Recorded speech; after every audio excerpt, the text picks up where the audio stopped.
Attention प्रबोधन मंच पुणे आणि जनता सहकारी बँकेच्या तर्फे आपल्या सर्वांचे स्वागत करतो। मी प्रबोधन मंचचे अध्यक्ष श्री मिराजदास सर यांना विनंती करतो की त्यांनी श्री गोविलकर यांना व्यासपीठावर घेऊन यावे। तसेच आजच्या कार्यक्रमासाठी जनता बँकेचे अध्यक्ष इथे उपस्थित आहेत। मी त्यांनाही विनंती करतो की त्यांनी स्टेजवर आसीनस्थ व्हावं। सौ पेटकर मॅडम यांनाही मी विनंती करतो की त्यांनी स्टेजवर यावं।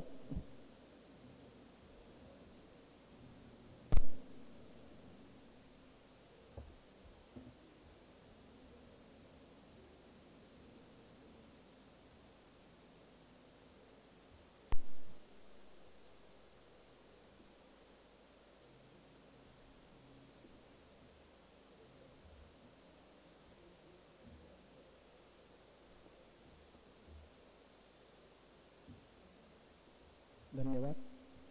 सुरुवातीला मी अगदी दोनच शब्दांमध्ये प्रबोधन मंच पुणे विषयी माहिती देतो। प्रबोधन मंच पुणे ही संस्था गेली 15 वर्ष विविध सामाजिक, आर्थिक व सांस्कृतिक विषयांवर व्याख्याने आयोजित करते। नावाप्रमाणेच समाज प्रबोधन हा त्यामागचा मुख्य हेतू आहे।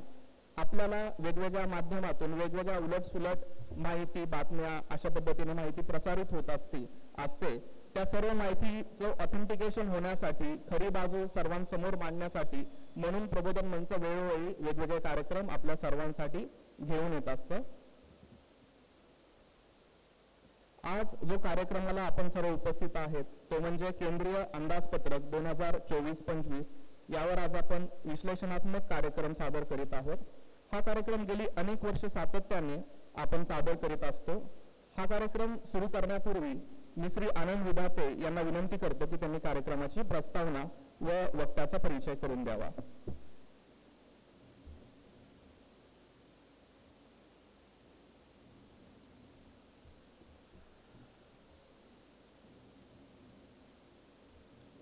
नमस्कार, सर्व उपस्थितांचे स्वागत।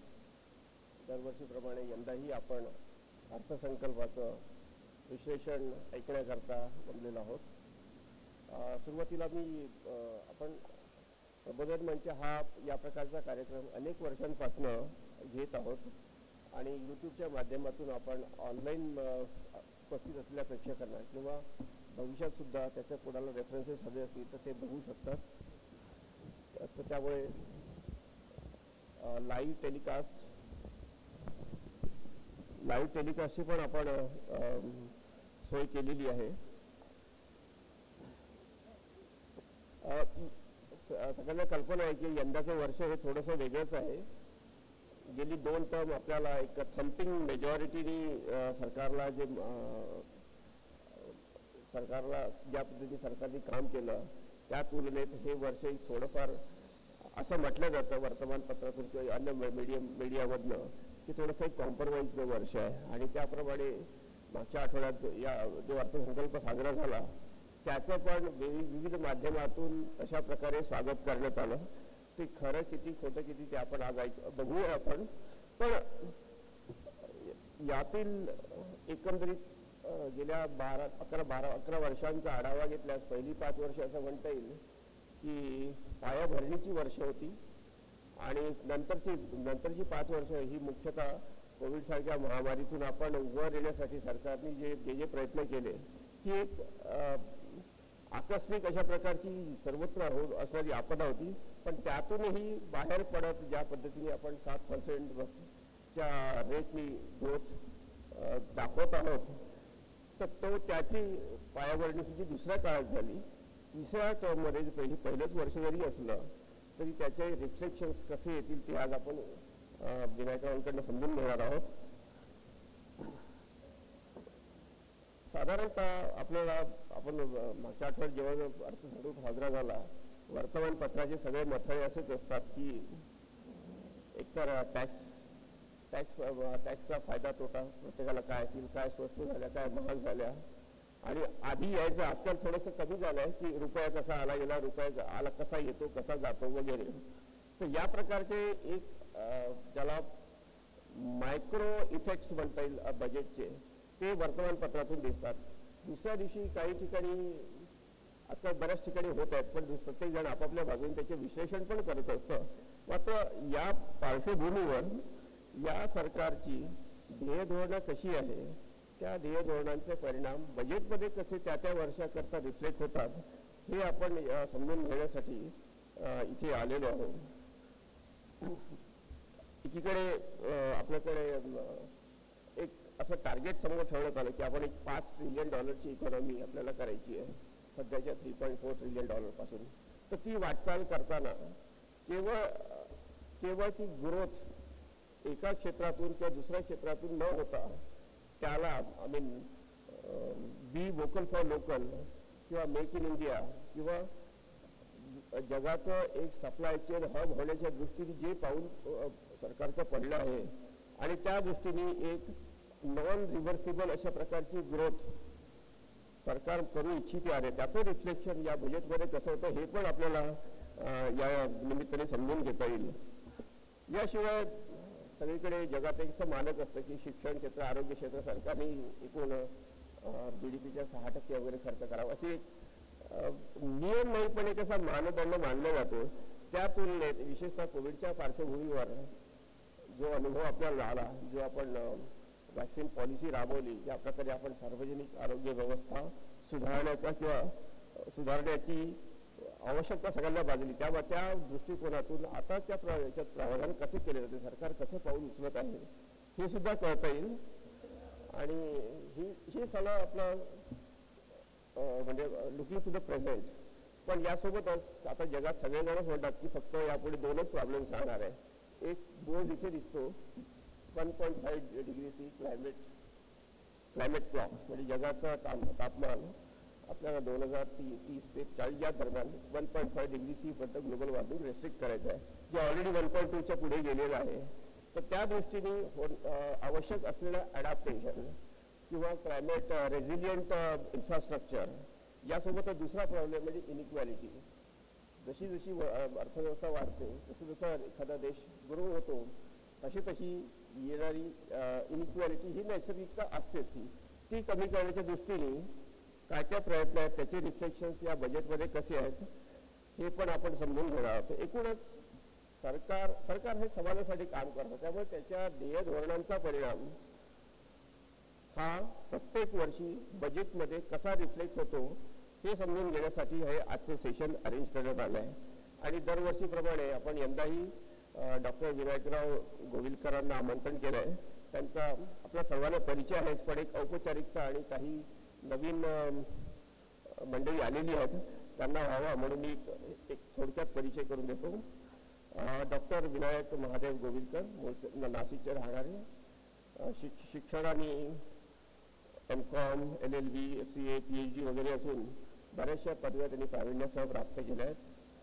आणि चार्टर्ड अकाउंटंट म्हणून व्यवसायात आपल्याला सुपरिचित आहेत. त्यांची स्वतःची एक फर्म आहे जी टॅक्सेशन, अकाउंटिंग, फायनान्स, बजेटिंग वगैरे वगैरे या क्षेत्रात काम करतं. याशिवाय त्यांचा आपल्यासाठी एक परिचय, जवळचा परिचय म्हणजे ते लेखक म्हणून सुपरिचित आहेत.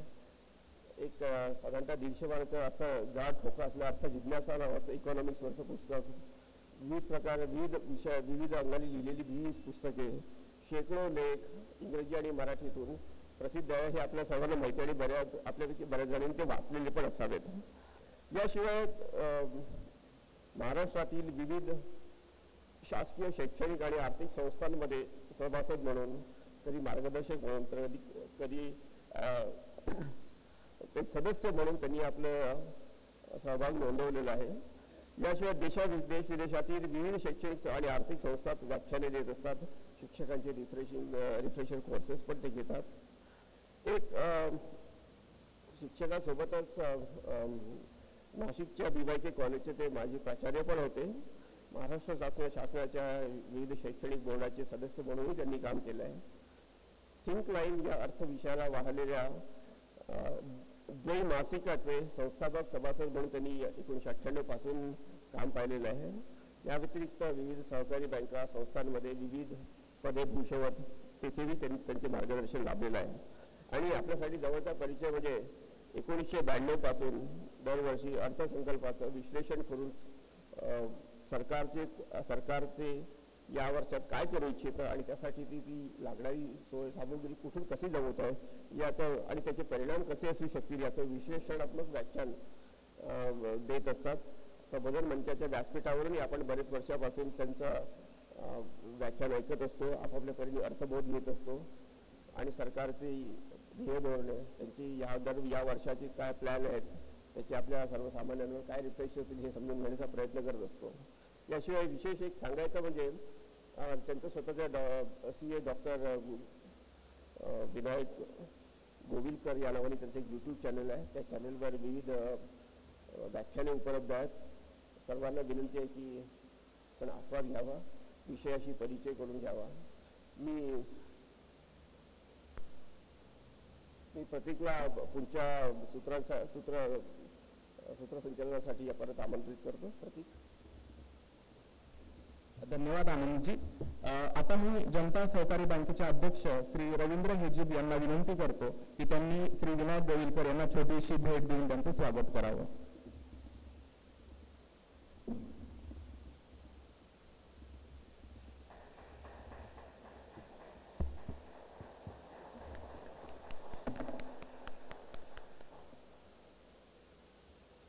धन्यवाद सर. आज आपण ज्या कार्यक्रमाची आतुरतेने वाट पाहतोय त्याच्यासाठी मी श्री विनायक गोविलकर सरांना विनंती करतो की त्यांनी आम्हा सर्वांना मार्गदर्शन करावे. धन्यवाद.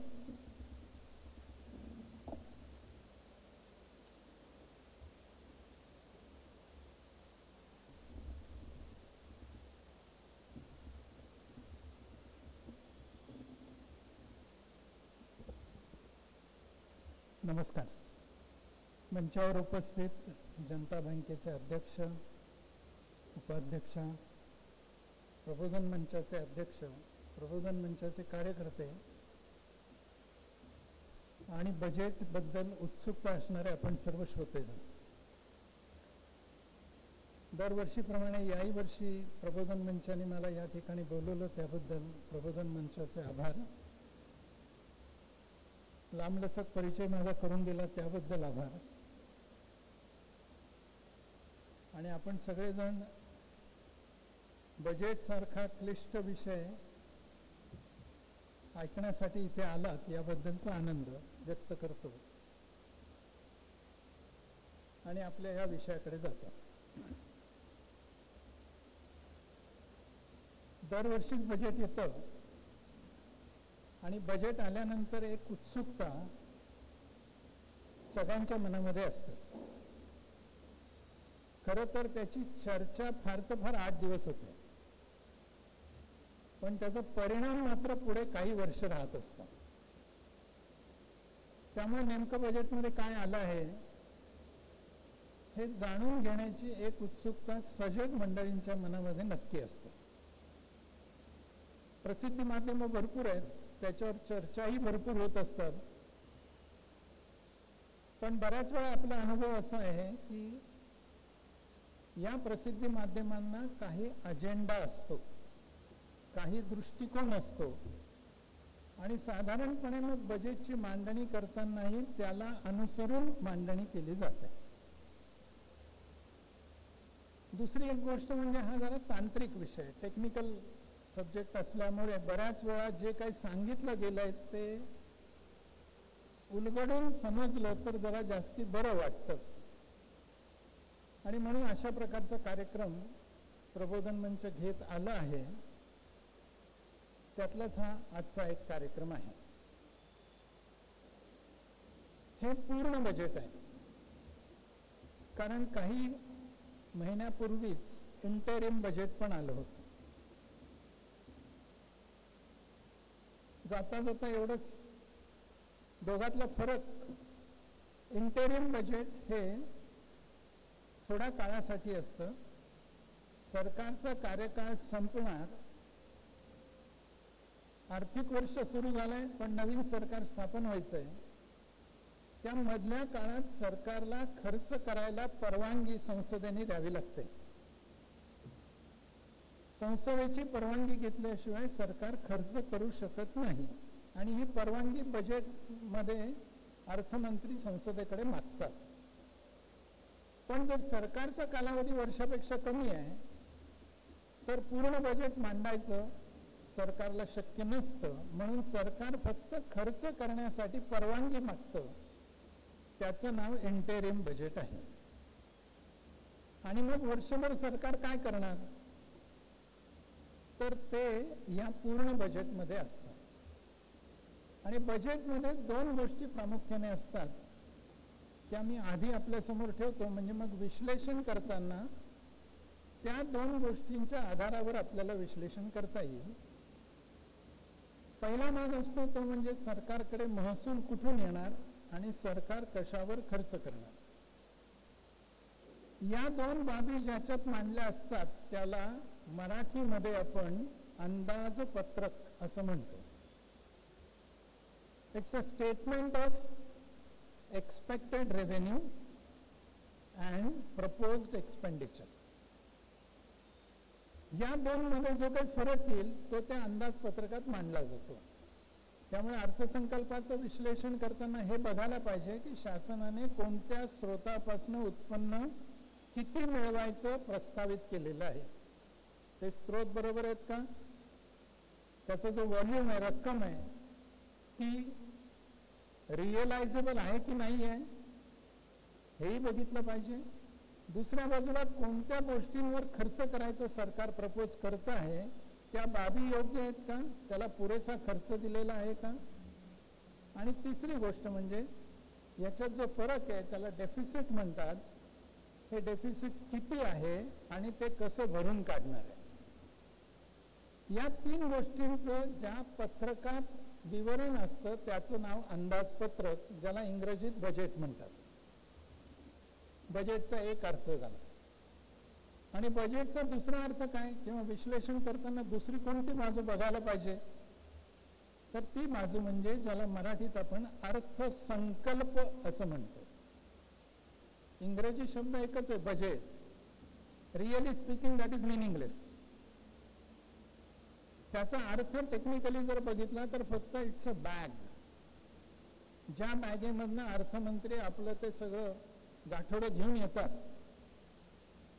म्हणून त्याला बजेट म्हटलं जातं. पण मराठीतले शब्द जास्त अर्थवाही आहेत. तो दुसरा अर्थ आहे अर्थसंकल्प. म्हणजे शासनाने आगामी वर्षासाठी अर्थविषयक काय संकल्प केला आहे तो अर्थमंत्री या बजेटमध्ये मांडत असतात. म्हणजे एका बाजूला आपण बघणार आहोत संकल्प काय केलाय, तो योग्य आहे की नाही, अचिवेबल आहे की नाही, आणि त्याच्यासाठी पुरेसा पैसा दिलाय की नाही, आणि त्याच्यासाठी पैसा कुठून येणार आहे. अशा दोन अंगांनी आपण या अर्थसंकल्पाकडे बघायला पाहिजे विश्लेषण करताना. आता ज्यावेळेला आपण संकल्प करतो त्यावेळेला प्रामुख्याने दोन गोष्टी येतात. शासनाची जबाबदारी दोन प्रकारची आहे. एक जबाबदारी आहे डेव्हलपमेंट किंवा विकास, आणि दुसरी जबाबदारी आहे इक्विटी. या दोन्ही गोष्टी सरकारने साधल्या पाहिजेत. अर्थव्यवस्थेचा विकास झाला पाहिजे, पण विकास होताना त्या विकासाची फळं एका विशिष्ट सेक्शन ऑफ द सोसायटीकडे जाता कामा नये किंवा एखाद्या विशिष्ट भूप्रदेशाकडे जाता कामा नये. इंग्रजीत सांगायचं तर there should be no regional disparity as well as no income and wealth inequality. म्हणजे ग्रोथ झाला पाहिजे आणि या दोन्ही डिस्पॅरिटीज कमी झाल्या पाहिजेत. असा काही संकल्पाचा हेतू अर्थसंकल्पात दिसतो का, हा विश्लेषणाचा एक भाग राहणार आहे. मला वाटतं या पार्श्वभूमीवर मी आता सुरुवात करतो आत्ताचं बजेट काय आहे त्याच्याकडे.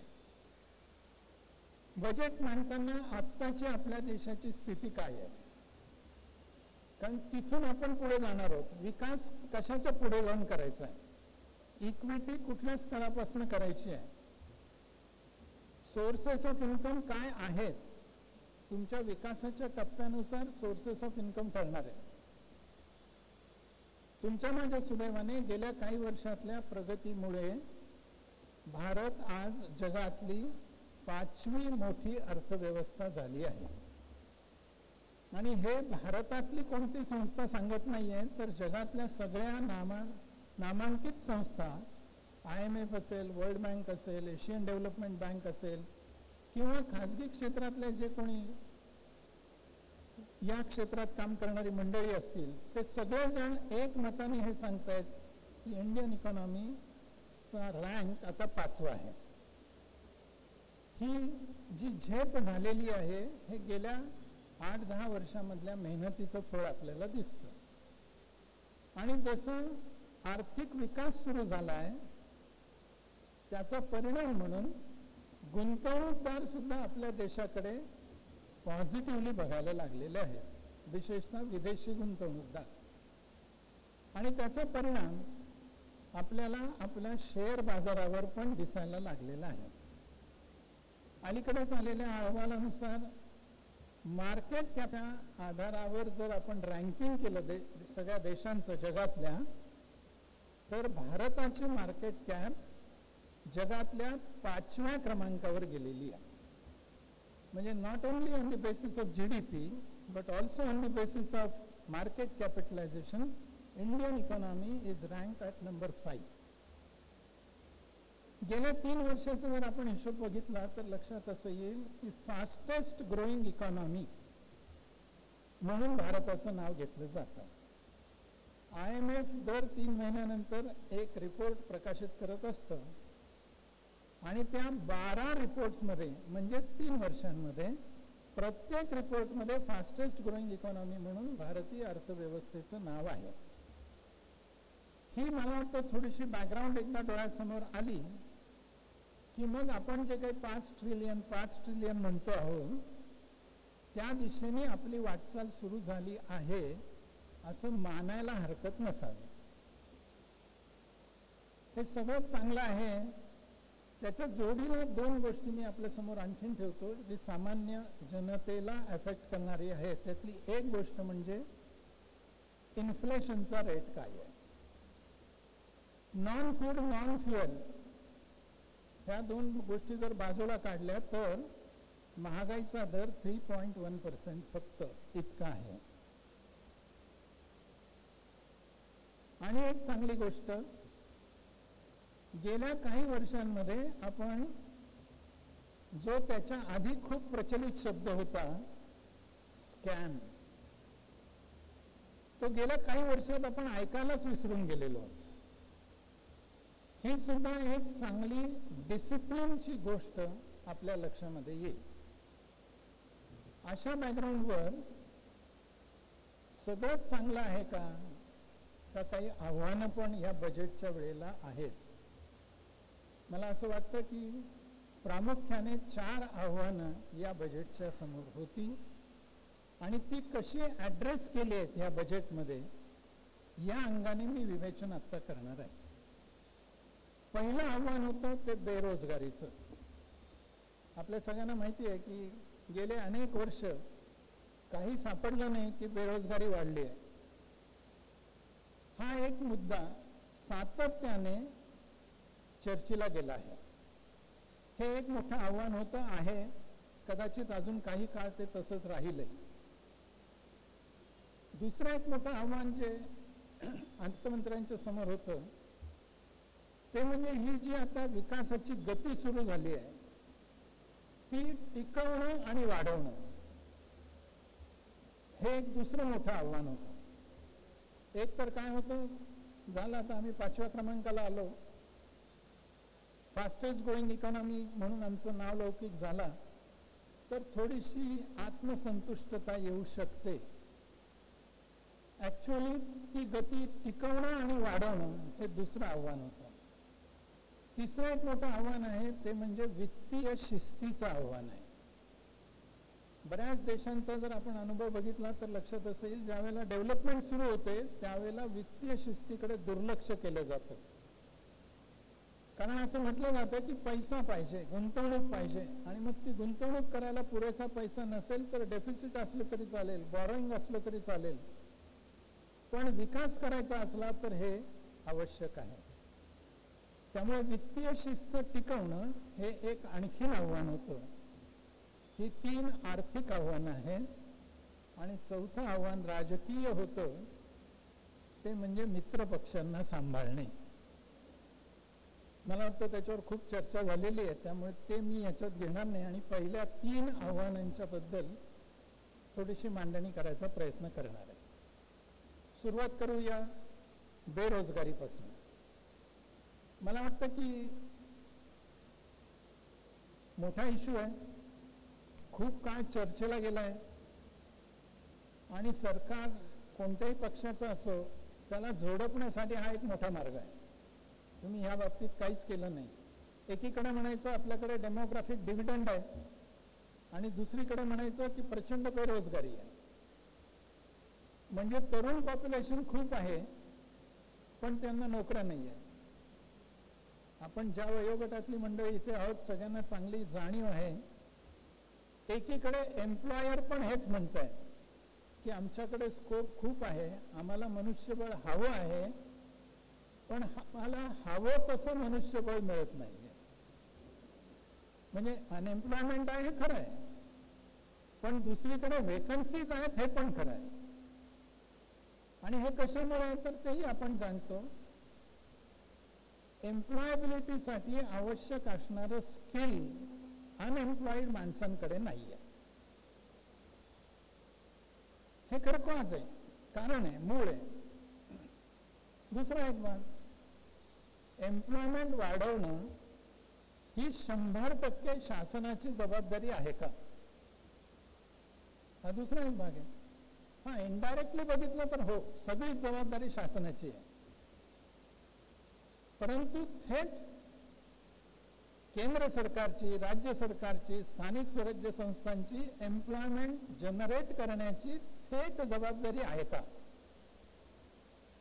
म्हणजे मी सहज आत्ताचा वयोगट बघता असं आपल्याला 1 मिनिट विचार करायला सांगतो. समजा तुम्ही अर्थमंत्री आहात, तुम्ही HR मिनिस्टर आहात, तुम्ही प्राईम मिनिस्टर आहात आणि तुम्हाला आता रोजगार निर्माण करून द्यायचा आहे. टेल मी व्हॉट, काय शक्यता असू शकते, कसा रोजगार वाढवता येईल. It's very difficult to imagine. मर्यादा आहेत. तुम्ही काय म्हणाल, शासनाने नोकर भरती करावी, किती करणार. काही कोटी लोक बेरोजगार आहेत. शासनाने नोकऱ्या द्यायचं ठरवलं तरी किती देणार. आणि नोकरी देणं हे फायनान्शियल वाईज डिसिजन होऊ शकतो का. कारण एकदा नोकरी दिली की पुढचं सगळं आपल्या डोळ्यासमोर येणार. मग सरकार नोकरी देऊ शकत नाही इतक्या मंडळींना. सरकार प्रायव्हेट सेक्टरला कंपल्शन करू शकत नाही की तुम्ही नोकऱ्या द्या. आणि मग तरी सरकारला बेरोजगारी हटवायची आहे तर काही हटके विचार करायला लागेल की नाही लागेल, कुठून तरी सुरुवात करावी लागेल की नाही लागेल. आणि ती सुरुवात हटके विचार करून या बजेटमध्ये केलेली आपल्याला दिसते. 2 बाजूने विचार सरकारने केला आहे. पहिली गोष्ट केली ती म्हणजे एम्प्लॉयर आणि एम्प्लॉई या दोघांनाही जॉब क्रिएशनसाठी इन्सेंटिव्ह दिलाय. 2च शक्यता आहेत. एक म्हणजे कंपल्शन करा, नाही पाळलं तर पेनल्टी लावा, किंवा दुसरं इन्सेंटिव्ह द्या की ज्या योग्य ते प्रेमाने याबद्दल काहीतरी करतील. सरकारने पहिला भाग जो एका अर्थाने अशक्य आहे कंपल्शन करणं, दुसऱ्या भागावर जास्ती भर दिलेला दिसतो. जॉब क्रिएशनसाठी इन्सेंटिव्ह देणं. दुसरं, जे अनएम्प्लॉयड आहेत त्यांना एम्प्लॉयेबल करण्यासाठी कौशल्य विकासासाठी प्रोत्साहन देणं. त्यांच्यातलं कौशल्य वाढलं तर कदाचित ते एम्प्लॉयेबल होतील. Employer may be able to absorb them. आणि तिसरं, तरुणांना आता काय होतंय, अनुभव नाही म्हणून नोकरी नाही आणि नोकरी नाही म्हणून अनुभव नाही, या चक्रामध्ये सगळं सापडलंय. डिग्री आहे, स्किल नाही. डिग्री आहे, स्किल आहे, पण अपॉर्च्युनिटी नाही. अशा चक्रातनं बाहेर काढण्यासाठी एक आणखीन चांगली योजना आणली आहे जिचं नाव आहे इंटर्नशिप. अशा 3 गोष्टींच्या आधारावर 4 नवीन योजना आणल्या आहेत. मी आधीच सांगितलं की एकदम रोजगार तर काही वाढणार नाही, कुठून तरी सुरुवात करावी लागेल. पहिली योजना आहे त्याला त्यांनी फर्स्ट टाइमर्स असं अर्थमंत्र्यांनी म्हटलंय. म्हणजे जे पहिल्यांदा नोकरीला लागणार आहेत किंवा जे एम्प्लॉयर पहिल्यांदा नोकरी देणार आहेत या ज्यांना यापूर्वी नोकरी नव्हती त्यांना. अशांसाठी पहिली गोष्ट सांगितली ती म्हणजे एम्प्लॉईज प्रॉव्हिडंट फंड ऑफिसकडे त्यांची नोंदणी करा. तुम्ही ज्याला नोकरीवर घ्याल पहिल्यांदा नोकरीवर येणाऱ्या अशा माणसाची तिथे नोंदणी करा. आणि ही तिन्ही ठिकाणी 4ही स्कीमला हे लागू आहे. कारण आपल्याला माहिती आहे आजकाल सगळ्याचा पुरावा लागत असतो. तुम्ही काही केलं असलं आणि तुम्ही किती कंठशोष सांगितला तरी सुद्धा पुरावा दिल्याशिवाय कोणी मानायला तयार नसतं. आणि मग पुरावा काय असू शकतो तर EPF खाली नोंदणी झालेली आहे. ही संख्या जितकी वाढली तितकी नवीन नोकरी मिळाल्या. तर EPF खाली नोंदणी करा, कुठल्याही सेक्टरमध्ये असू द्या. अशा नवीन एम्प्लॉईला 1 महिन्याचा पगार सबसिडी म्हणून सरकार देणार आहे. आणि ही कमाल रक्कम पर एम्प्लॉई असणार आहे. ही रक्कम 3 हप्त्यामध्ये दिली जाईल आणि ती डायरेक्ट बेनिफिट ट्रान्सफर म्हणजे त्याच्या खात्यात थेट जमा होईल. आणि याच्यात एक कंडिशन अशी टाकली की पहिला हप्ता झाल्यानंतर दुसरा हप्ता करताना त्यांनी एक फायनान्शियल लिटरसी कोर्स केलेला असला पाहिजे. म्हणजे तो आला जॉईन झाला आणि त्याला वर्षभर पैसे मिळण्याची हमी मिळाली असं नाही. आणि ही 2 वर्षासाठी योजना शासनाने आता अनाउन्स केलेली आहे. पहिली योजना फर्स्ट टायमर्ससाठी. दुसरी योजना आहे बल्क हायरिंग, मोठ्या प्रमाणावर नोकऱ्या देणं, पण त्याही फर्स्ट टायमरसाठीच.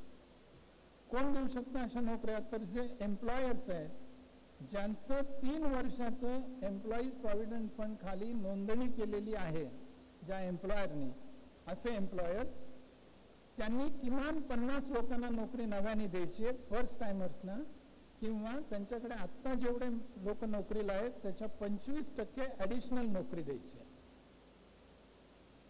आणि यांचा पगार 25,000 गृहीत धरून मालकाने किती द्यावा त्याच्यापेक्षा कमी नाही, त्यापेक्षा जास्ती असला तरी 25,000 हे कमाल निमित्त धरून मालक आणि नोकर दोघांनाही एक पगाराच्या 24% इन्सेंटिव्ह शासन देणार आहे. 25,000ची 24% म्हणजे आपल्याला माहिती आहे ती जी रक्कम येईल ती इक्वली दोघांना वाटली जाणार आहे. आणि ही योजना 4 वर्षासाठी चालू राहील. म्हणजे 24%, 24%, 16% आणि 8% अशा क्रमाने ती रक्कम एम्प्लॉयर आणि एम्प्लॉईला इक्वली दिली जाणार आहे. आणि ही योजना 2 वर्षासाठी आहे. म्हणजे एकूण 6 वर्ष ही योजना चालेल. आणि एम्प्लॉयर आणि एम्प्लॉई दोघांनाही याला इन्सेंटिव्ह दिलेला आहे. तिसरी जी योजना आहे त्याला जॉब क्रिएशन असं त्यांनी नाव दिलंय. पहिल्या दोन्ही योजनांमध्ये नवीन एम्प्लॉई आहे, फर्स्ट टायमर आहे. इथे फर्स्ट टायमर नाही आहे. इथे तुम्ही कुठलाही दुसरा एम्प्लॉई दुसरीकडचा इथे घेतला तरी चालणार आहे. आणि हा जास्तीचा रोजगार उपलब्ध करून देण्यासाठी त्या मालकाने पुन्हा एम्प्लॉईज प्रॉव्हिडंट फंड ऑफिसकडे रजिस्ट्रेशन केलं पाहिजे आणि 3,000 रुपये दरमहा इथपर्यंत रिइम्बर्समेंट शासन करणारे EPFची. एम्प्लॉयरनी जो काही EPF भरायचा आहे तो शासन भरणार आहे. म्हणजे पहिल्या योजनेत 15,000, दुसऱ्या योजनेत 24% ऑफ द सॅलरी आणि तिसऱ्या योजनेमध्ये 3,000 रुपये दरमहा प्रॉव्हिडंट फंड. अशा या 3 योजना नवीन एम्प्लॉयमेंट क्रिएट करण्यासाठी इन्सेंटिव्ह म्हणून जाहीर केलेले आहेत. मी सुरुवातीला सांगितलं शासन थेट नोकरी देणार नाही, शासन प्रायव्हेट सेक्टरला कंपल्शन करू शकणार नाही, पण रोजगार वाढवायचा आहे. त्या दृष्टीने ही एक स्टेप आहे जी शासनाने आत्ता घेतली. आणि याच्या जोडीला जी 4थी स्कीम आणली ती इंटर्नशिपची आहे. या योजनेनुसार एम्प्लॉयरनी इंटर्नशिप म्हणून इंटर्नल नोकरीसाठी म्हणून त्याला ठेवायचं. हे 1 वर्षासाठी त्यांनी त्याला अश्युअर करायचं आणि सरकार त्याला थेट 5,000 रुपये दरमहा, त्याला तुम्ही स्टायपेंड म्हणा, ऑनरेरियम म्हणा, जो काही शब्द वापरायचा तो वापरा, शासन त्या एम्प्लॉईला देणार आहे.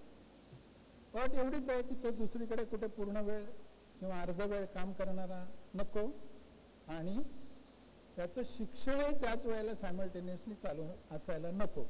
याचाच अर्थ तो एम्प्लॉई पूर्ण वेळ इथे इंटर्न म्हणून काम करणारा असला पाहिजे. त्याचं वय 21 ते 24 याच वयोगटातला तो असला पाहिजे. आणि कंपनीकडनं काही अपेक्षा केली आहे ती म्हणजे 6,000 रुपये कंपनीनी त्याला वर्षातनं द्यावेत. त्याचा ट्रेनिंगचा खर्च सरकारने कंपनीने करावा आणि प्रशासकीय खर्च सुद्धा कंपनीने करावा. ऑप्शनल आहे. कंपनीला वाटलं तर या स्कीम खाली येईल, नाही वाटलं तर येणार नाही. पण 5,000 रुपये महिना शासन देणार आहे, त्यावर सुद्धा तुम्हाला 12 महिने त्या माणसाला ठेवता येईल. कंपनीला आणखीन एक इन्सेंटिव्ह असा दिलाय की हे जे खर्च आहे, ट्रेनिंगचा खर्च असेल, ऍडमिनिस्ट्रेशनचा खर्च असेल किंवा 6,000 रुपये जे त्याला द्यायचे तो असेल, हे सगळे कंपनी CSR फंडातनं खर्च करू शकेल.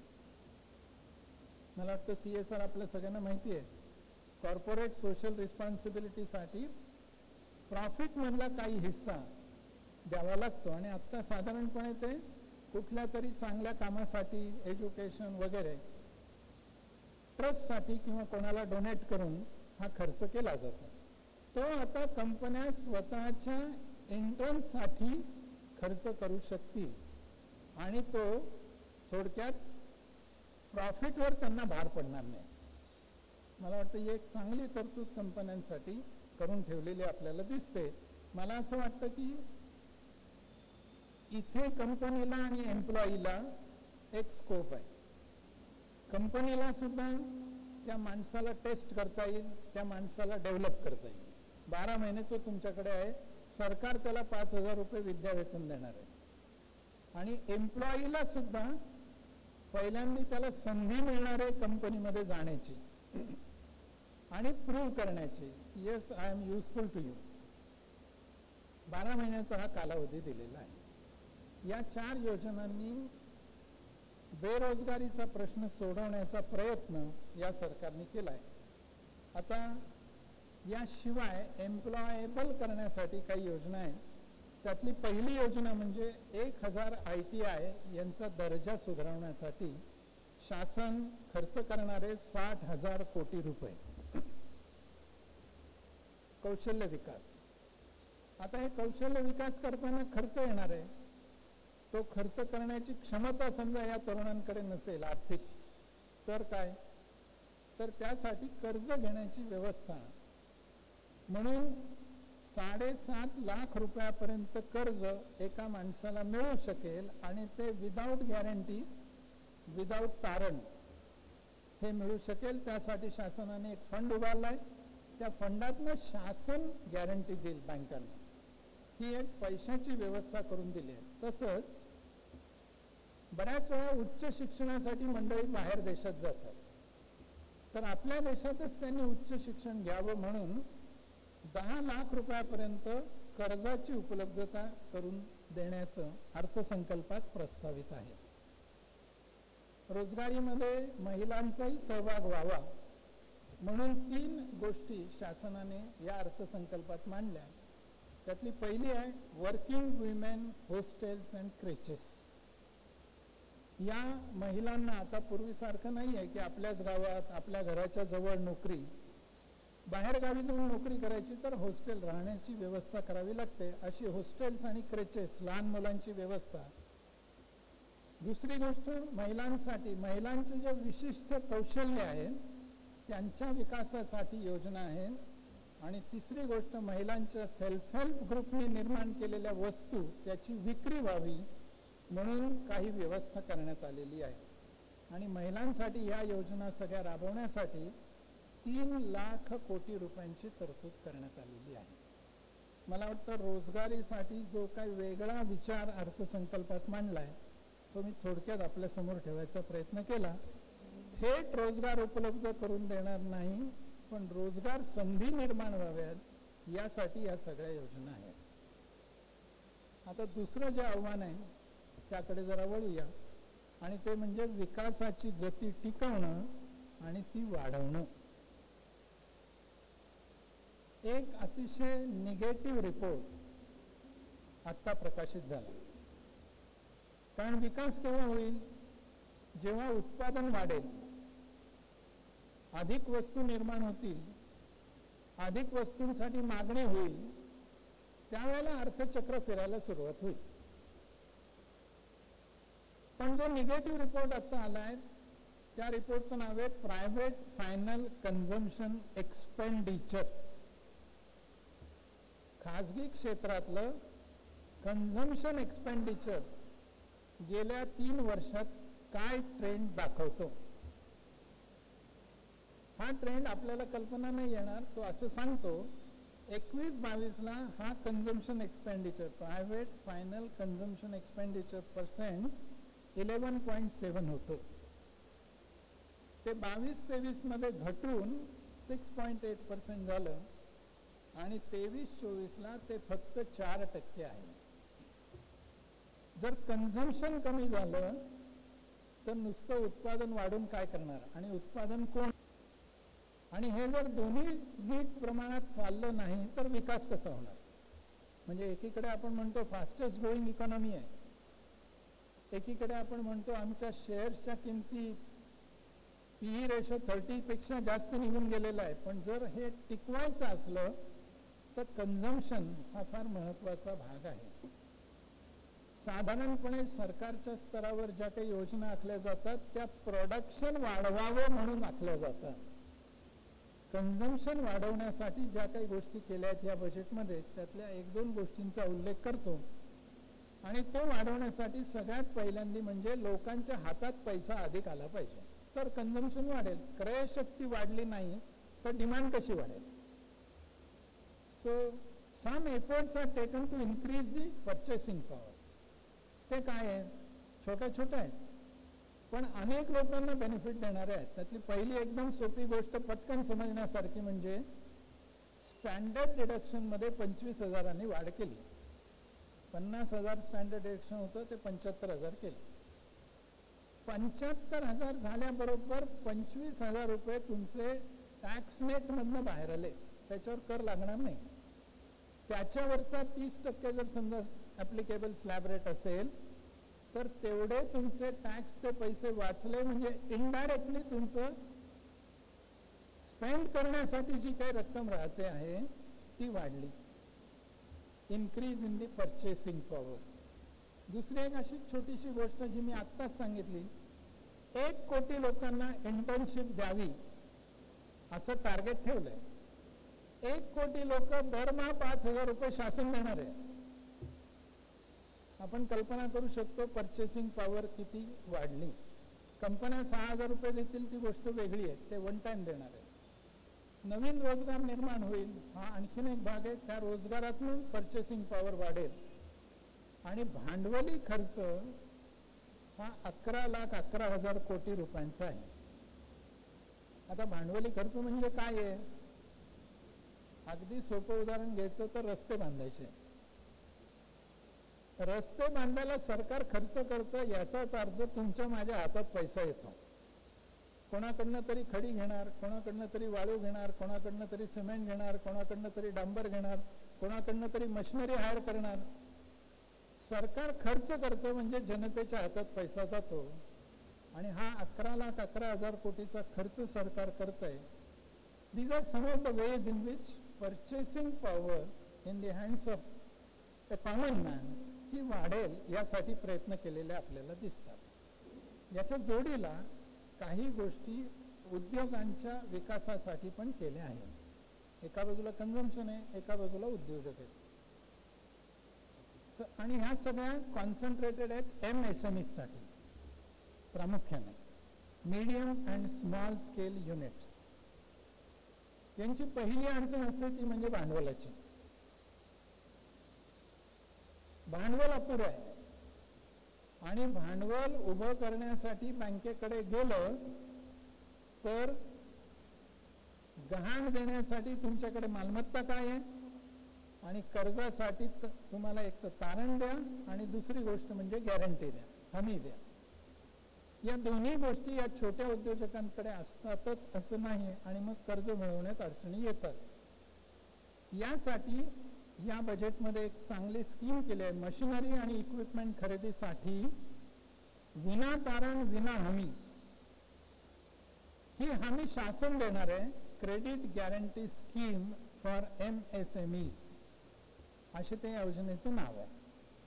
म्हणजे शासन यांना गॅरंटी देईल, त्यांनी कोणाची हमी आणण्याची गरज नाही, त्यांनी काही तारण देण्याची गरज नाही. यासाठी शासन एक फंड तयार करणार आहे आणि त्यातून इंडिव्हिज्युअल बॉरोअरला अप टू 100 crores हमी शासन देईल.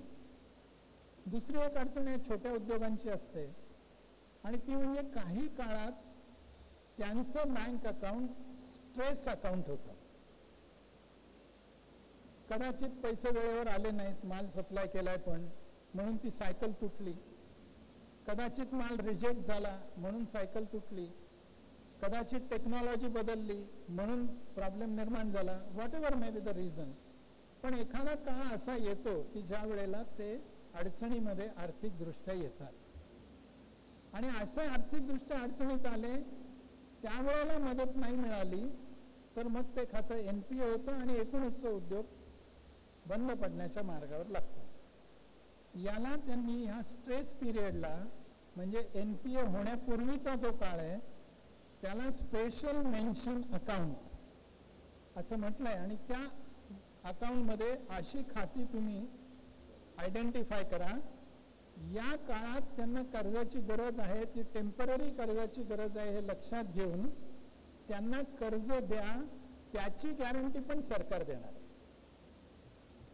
मला असं वाटतं की सुरुवातीच्या काळात किंवा विस्तारासाठी लागणारं भांडवल आणि स्ट्रेस पिरियडमध्ये लागणारं भांडवल या दोघांची तरतूद इथे केली आहे.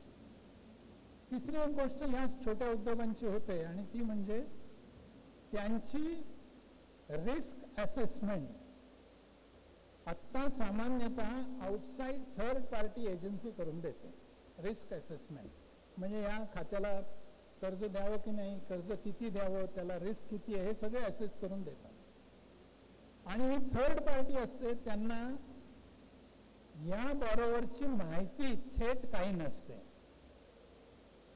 पण जर बँकेने इंटरनल अशी रिस्क असेसमेंट सिस्टीम डेव्हलप केली तर कदाचित ती अधिक चांगल्या पद्धतीने रिस्क असेस होईल, प्रॅक्टिकल होईल, कारण त्यांना एकमेकांशी संपर्क आहे, त्या माणसाची नियत पण माहिती आहे आणि त्याचं पोटेन्शियल पण माहिती आहे.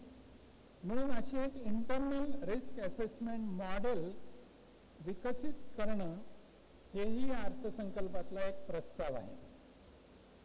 मुद्रा लोन जे चालू आहे, तरुण कॅटेगरी, 3 कॅटेगरी आहेत, किशोर, बाल आणि तरुण. या तरुण कॅटेगरीतल्या मुद्रा लोनवर 10 लाखाचं लिमिट होतं, ते आता वाढून 20 लाख इथपर्यंत केलं आहे. या लघुउद्योगांसाठी आणखीन एक फार चांगली तरतूद केली आहे, त्याला ट्रेड्स असं म्हणतात. TREDS, TReDS. त्याचा अर्थ आहे trade receivables electronic discounting system. माल विकलाय, बिल रेज केलाय, पण there is always a period of credit. म्हणजे आज तुम्ही माल विकलाय, 30 दिवसाचं क्रेडिट आहे, 40 दिवसाचं क्रेडिट आहे, त्यानंतर पैसे येणार आहेत. पण तोपर्यंत ह्याला थांबणं शक्य नाहीये, त्याला पैशाची आत्ता गरज आहे. तर ही बिलं डिस्काउंट करण्याची फॅसिलिटी आहे.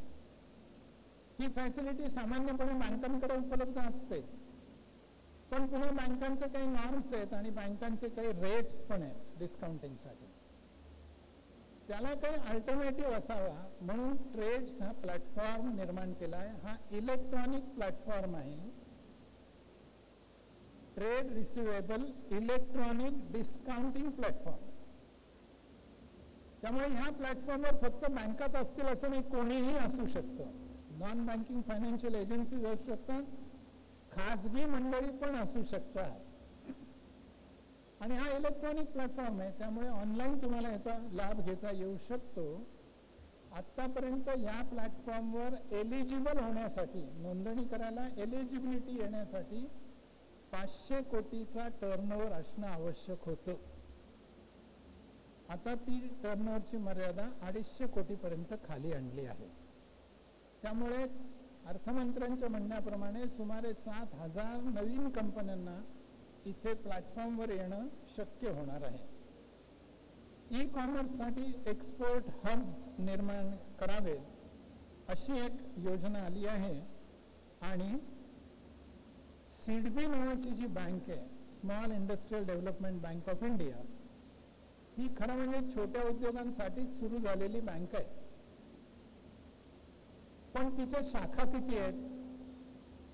फार मर्यादित आहे. आणि त्यामुळे लघु उद्योजकांना आपल्या ठिकाणून सिडबीशी संपर्क करणं आणि तिथून लोन मिळवणं थोडंसं अवघड अडचणीचं होतं. या बजेटमध्ये प्रस्ताव असा आहे की जिथे जिथे SME क्लस्टर्स आहेत त्या सगळ्या ठिकाणी सिडबीनी बँका आपली शाखा उघडाव्या. ही पण एक चांगली तरतूद आहे. एक तरतूद आहे जी आपण ऐकली असेल आणि कदाचित अनेकांना तो शब्द पहिल्यांदा ऐकल्यासारखं वाटला असेल, तो म्हणजे एंजल टॅक्स गेला. आता हा एंजल टॅक्स काय आहे? मला खात्री आहे फार थोड्या लोकांनी एंजल टॅक्स हा शब्द ऐकला असेल आणि तो भारतात कुठे आहे. कारण असा एंजल टॅक्स नावाने कुठलाही कायदा नाहीये किंवा इन्कम टॅक्स मध्ये सुद्धा एंजल टॅक्स नावाने कुठलं हेड नाहीये. हा एंजल टॅक्स आला केव्हा, कशावर आहे आणि तो आत्ता काढला म्हणजे नेमकं काय होणार आहे? अर्थमंत्र्यांनी एकच वाक्य सांगितलं की दिस विल बेनिफिट स्टार्टअप्स. एवढं एक वाक्य वाचलं. एका मिनिटात एंजल टॅक्स काय तो आधी सांगतो आणि मग तो गेल्यावर त्याचे परिणाम काय होतील हे आपल्याला सहज लक्षात येईल. एंजल या शब्दाचा मराठीत जर अर्थ करायचा झाला, डिक्शनरीमध्ये बघितलं तर तो आहे देवदूत. आता उद्योगांना देवदूत म्हणजे कोण? तर प्रामुख्याने फायनान्सर. आणि स्टार्टअपशी जोडलंय म्हणजे स्टार्टअप्स हे कोण आहेत?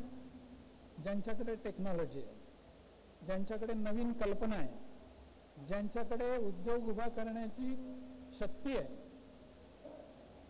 अशी सगळी मंडळी आहे.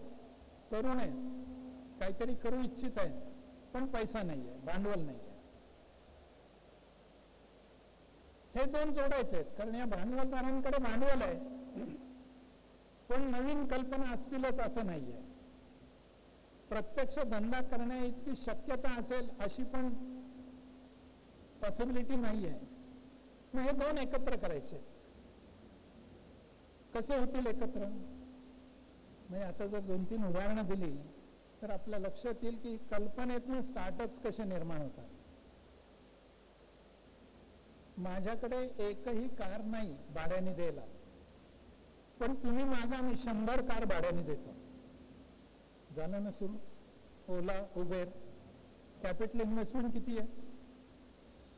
कल्पना वेगळी आहे, टेक्नॉलॉजीचा वापर आहे. मी एकाही हॉटेलचा मालक नाहीये, पण तुम्ही माझ्याकडे शेकडो रूम्स मागा, मी तुम्हाला रूम्स भाड्याने देतो. OYO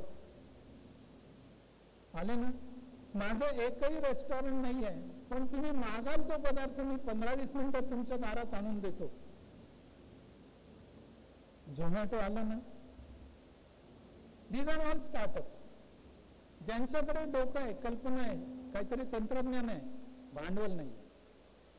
आणि आपल्याला माहिती आहे अगदी टाटांसारखी मंडळी सुद्धा या स्टार्टअपच्या शोधात आहेत.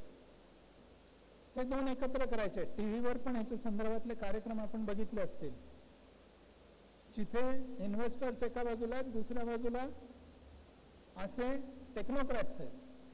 ते आपला प्रकल्प सांगतात, भांडवलदार त्यांच्याशी चर्चा करतात आणि मग त्यातनं एकमेकांची जोडणी होऊ शकते. असे टीव्हीवर पण आपण अनेक शोज बघितलेले असतील. ही बॅकग्राऊंड झाली. आता कर कशाचा आहे? एंजल टॅक्स म्हणजे काय आहे? तर मला असं वाटतं की हा ज्या वेळेला स्टार्टअप सुरू करणारा माणूस आहे, एंटरप्रेन्योर आहे, तो ज्या वेळेला या भांडवलदाराशी बोलणी करतो की मला तू पैसे दे, किंवा उलट भांडवलदार जेव्हा त्याच्याशी बोलणी करतो की मी फंड्स द्यायला तयार आहे, त्यावेळेला काही निगोशिएशन्स होतात. काय टर्म्सवर ही पैशाची देवाणघेवाण होणार. हे काही कर्ज नाही आहे, त्यामुळे केवळ व्याजावर ते होणार नाही. पैसा देणारा मोठी रिस्क घेतोय, माहिती नाही हे सक्सेसफुल होईल की नाही, माहिती नाही किती वर्ष जेस्टेशन पिरियड राहील, आणि माहिती नाही नंतर किती प्रॉफिट होईल, तरी आज हा पैसे टाकणार आहे. या उलट हा एंटरप्रेन्योर पैसे मागणारा काय म्हणतो, ही इतकी प्रॉफिटेबल आहे, यानंतर इतका प्रॉफिट होणार आहे वगैरे, आणि मग तो त्यासाठी निगोसिएशन्स मध्ये उदाहरणार्थ 10 रुपयाचा शेअर मी तुला देईन, पण त्यासाठी तुला 40 रुपये मला द्यावे लागतील. 30 rupees will be treated as premium. Negotiation होऊन काहीतरी फायनल होईल. आता याला मिळाले 40 रुपये, पण भांडवल आहे 10 रुपये, 30 रुपये प्रीमियम आहे. हा जो 30 रुपये प्रीमियम त्याला मिळतो, that is treated as his profit, आणि त्याला त्या 30 रुपयावर इन्कम टॅक्स मध्ये जो काही स्लॅब रेट लागू असेल त्या दराने टॅक्स भरायला लागतो. कोणाला? त्या स्टार्टअप वाल्याला.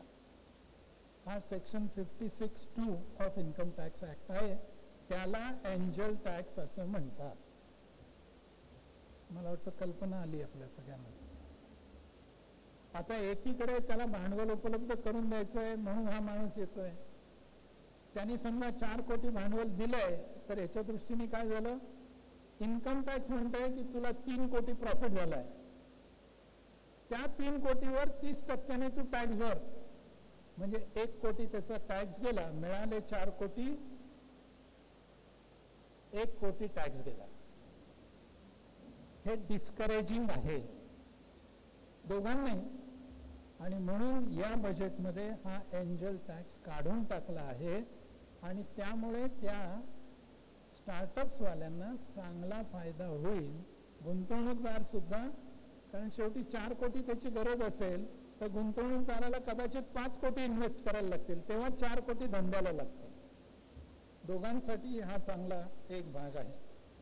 त्याच्या जोडीला मी आता उल्लेख ज्याचा केला, इन्फ्रास्ट्रक्चरवर मोठा खर्च 11.11 लाख कोटी, जो आतापर्यंतचा हायएस्ट खर्च आहे, आणि 3.4% ऑफ GDP इतका मोठा आहे. जोडीला 1 कोटी शहरी गरीब आणि मध्यमवर्गीयांसाठी PM आवास योजनेतनं घरं बांधली जाणार आहेत. घरं बांधणं हे पुन्हा इन्फ्रास्ट्रक्चर सारखंच आहे. मार्केटमध्ये खूप मोठ्या प्रमाणावर चलनवलन सुरू होतं. ही 10 लाख कोटीची गुंतवणूक सरकार करणार आहे, आणि खूप वेगळी तरतूद केली आहे की म्हणजे इन्फ्रास्ट्रक्चर डेव्हलप करणं ही काय फक्त सेंटरची जबाबदारी नाही आहे, स्टेटनी पण केलं पाहिजे. तर स्टेट्सना इन्सेंटिव्ह व्हावा इन्फ्रास्ट्रक्चर डेव्हलप करण्यासाठी, म्हणून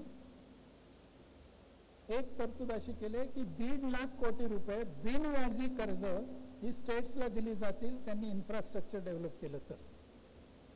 ही पण एक चांगली तरतूद विकासाच्या दृष्टीने केलेली आहे. मला असं वाटतं की हे दुसरं आव्हान होतं, विकासाची गती टिकवणं आणि वाढवणं. आता मी निघतो तिसऱ्या आव्हानाकडे, आणि ते आव्हान म्हणजे वित्तीय शिस्त, फिस्कल डिसिप्लिन. हे का महत्वाचं आहे, जरा त्याचं एक 2-3 मिनिटांमध्ये बॅकग्राऊंड आपण घेऊ. आता जी अवस्था आपल्याला पाकिस्तानची दिसते ती वित्तीय बेशिस्तीची अवस्था आहे, आणि आता त्यांना कर्ज द्यायला सुद्धा कोणी उत्सुक नाही आहे. ग्रीसची काही वर्षापूर्वी झालेली अवस्था आपल्याला माहिती आहे. वित्तीय शिस्त बिघडली की स्वाभाविकपणे आर्थिक स्थिती बिघडून जाते. आणि वित्तीय शिस्त कशी मोजायची किंवा कसं त्याचं मेजरमेंट करायचं, 2 गोष्टी आहेत. पहिली गोष्ट म्हणजे फिस्कल डेफिसिट, तूट किती आहे. ही जर तूट वाढत गेली, सरकारच्या बजेटमधली तूट वाढत गेली की वित्तीय शिस्त बिघडली. आणि दुसरं, मग ती तूट भरून काढण्यासाठी शासनाला 2च पर्याय आहेत. एक पर्याय तो म्हणजे मध्यवर्ती बँकेला सांगायचं की बाबा रे, मला 10 रुपये खर्च करायचे आहेत पण माझ्या खिशात 8च रुपये आहेत, तर 2 रुपयाचे डेफिसिट आहे, तेवढ्या नोटा तुम्ही छापून मला द्या, म्हणजे मग मी खर्च करतो. सो इश्युइंग मोर करन्सी हा एक मार्ग झाला. किंवा दुसरा मार्ग काय आहे? तो दुसरा मार्ग आहे म्हणजे कर्ज घ्या. 2 रुपये कमी पडत आहेत, बाजारात जा आणि कर्ज घ्या. 2च मार्ग आहेत. दोन्ही मार्गांचे परिणाम बघूया, म्हणजे फिस्कल डेफिसिट असणं का त्रासदायक आहे हे लक्षात येईल. समजा तुम्ही कर्ज घेतलं बाजारातनं, तुम्ही म्हणजे सरकारनं, तूट भरून काढण्यासाठी. काय होईल? पैसा ही सुद्धा एक कमॉडिटी आहे. And like any other commodity, the price of it is decided in the market by the working of forces, demand and supply. Demand वाढली, सप्लाय कॉन्स्टंट राहिला तर वस्तूची किंमत वाढते, हे आपल्याला माहिती आहे. पैसा ही सुद्धा एक वस्तूच आहे. बाजारामध्ये पैसा तेवढाच राहिला, पण पैशाची मागणी वाढली, कारण सरकार जास्ती कर्ज घेणार म्हणजे जास्ती मागणी करणार पैशाची. आणि ही मागणी काही लाख कोटी रुपयांची असते. त्या आकड्यावर मी येतो थोड्या वेळाने. पुढे मागणी जर एकदम बाजारातली वाढली तर पैशाची किंमत वाढणार, आणि पैशाची किंमत म्हणजे व्याजाचे दर. So if government starts borrowing more and more from the market, the demand for money will go up. The central bank is not supplying more currency, supply is limited, demand has gone up. Ultimately the effect is interest rates will go up. आणि जर व्याजाचे दर वाढले तर हे सांगायला नको की देशात इन्फ्लेशनची सुरुवात होणार. म्हणून जर आपल्याला कर्ज घ्यायची नसली तर मग दुसरा मार्ग काय आहे? म्हणजे बँकेला, मध्यवर्ती बँकेला सांगायचं की तुम्ही चलन छापा, वाढवा. ते केलं तर काय होईल? त्याचा विचार आपल्याला सहजपणे करता येईल. बँकेने जास्ती चलन छापलं आणि सर्क्युलेट केलं तर तुमच्या माझ्या हातात पैसा येणार आहे. पैसा आला की तुमची माझी पर्चेसिंग पॉवर वाढणार आहे. पर्चेसिंग पॉवर वाढली की बाजारातली डिमांड वाढणार आहे, आणि डिमांड वाढली की तेवढ्या शॉर्ट पिरियडमध्ये सप्लाय वाढणार नाहीये, कारण प्रोडक्शन फॅसिलिटीज क्रिएट कराव्या लागतील आणि मग प्रोडक्शन बाजारात येईल. There is some time gap between this. म्हणून पुन्हा काय होणार? पुन्हा इन्फ्लेशनच होणार. तूट मर्यादित राखण्याचं पहिलं महत्वाचं कारण म्हणजे बाजारात इन्फ्लेशन होऊ नये. इन्फ्लेशन झालं तर सामान्य जनता त्याच्यामध्ये होरपळली जाते. म्हणून वित्तीय शिस्तीला महत्व आहे. मला वाटतं ही थेरॉटिकल बॅकग्राऊंड आता समोर आली. आता आपल्या ह्या अर्थसंकल्पात नेमकं काय झालंय ते सांगण्यापूर्वी आणखीन एक गोष्ट. अटलजींच्या काळामध्ये एक कायदा पारित झाला. त्या कायद्याचं नाव आहे FRBM act, fiscal responsibility and budget management act. या कायद्याचं वैशिष्ट्य वेगळेपण काय? तर हा कायदा सरकारला लागू आहे. सामान्यपणे कायदे कोणाला लागू असतात? तुम्हाला, मला, संस्थांना, कंपन्यांना. हा कायदा सरकारला लागू आहे. तो कशा संदर्भात आहे? फिस्कल रिस्पॉन्सिबिलिटी आणि बजेट मॅनेजमेंट. याच्यासाठी हा कायदा तेव्हा केला आहे. नंतर मग 7-8चं क्रायसिस आला, सबप्राईम क्रायसिस अमेरिकेत झाला, त्याच्याने मंदी आली, म्हणून ती काही पूर्तता कायद्याची करता आली नाही. नंतर कोविड आला, म्हणून पूर्तता करता आली नाही. Every now and then government find some excuse for not complying the provisions of the act. संसदेत त्याला परवानगी घेतात आणि पुढे ढकलतात. या सरकारचा जर आपण विचार केला तर FRBM ऍक्ट मध्ये असं म्हटलंय, fiscal deficit should be restricted to 3% of GDP. याच्यावर नसला पाहिजे. And revenue deficit should be restricted to 0%. हे कायद्याने सरकारवर टाकलेलं बंधन आहे. आता परिस्थिती काय आहे? 22-23 मध्ये आपलं फिस्कल डेफिसिट 6.4% होतं. Act says it should be 3%. 23-24 मध्ये ते 5.9% पर्यंत कमी झालं आणि या बजेटमध्ये ते 4.9% पर्यंत कमी केलेलं आहे. So it has been reduced from 6.4% to 4.9%. This is an indication of fiscal discipline. Revenue डेफिसिटची काय परिस्थिती आहे? 22-23 ला 4%, 23-24 ला 2.8% आणि या बजेटमध्ये 1.8% and the target to be achieved is 0%. The government is marching towards that. दुसरं, हे कशामुळे शक्य झालं? तूट कमी करणं याला दोनच मार्ग आहेत. एक तर रेव्हेन्यू वाढवा, नाही तर खर्च कमी करा. त्याशिवाय तूट कमी कशी होणार? आणि खर्च कमी करा हे म्हणायला फार सोपं आहे. Practically so many heads of expenses are such that no one can curtail that. व्याजाचा हप्ता किंवा व्याजाचं पेमेंट आणि कर्जाचा हप्ता, ज्याला डेट सर्व्हिसिंग म्हणतात, सरकारच्या हातात नाही. आधी जी सगळी कर्ज घेतलेली आहेत त्याचा व्याज भरायचं आहे, त्याचा हप्ता भरायचा. सबसिडीज सांगा मला कोणत्या सरकारच्या हातात आहे? It's a political compulsion. It's an economic need but it's a political compulsion. आम्हाला फूड सबसिडी दिलीच पाहिजे, आम्हाला फर्टिलायझर सबसिडी दिलीच पाहिजे वगैरे लांबलचक यादी आहे, विच यू कॅनॉट रिड्यूस. त्यामुळे खर्च कमी करायचा म्हणजे काय होतं? ऍडमिनिस्ट्रेटिव्ह खर्च तोच आहे, कमी होणं शक्य नाही. प्रत्येक वेळेला पे कमिशन बसतं, आणखीन पगार वाढवले जातात. एस्टॅब्लिशमेंट एक्सपेंडिचर कमी करणं शक्य नाही.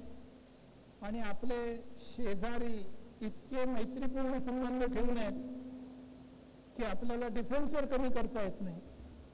मग कमी करा म्हणजे कशात कमी करा? तर डेव्हलपमेंट एक्सपेंडिचर कमी करावा लागतो.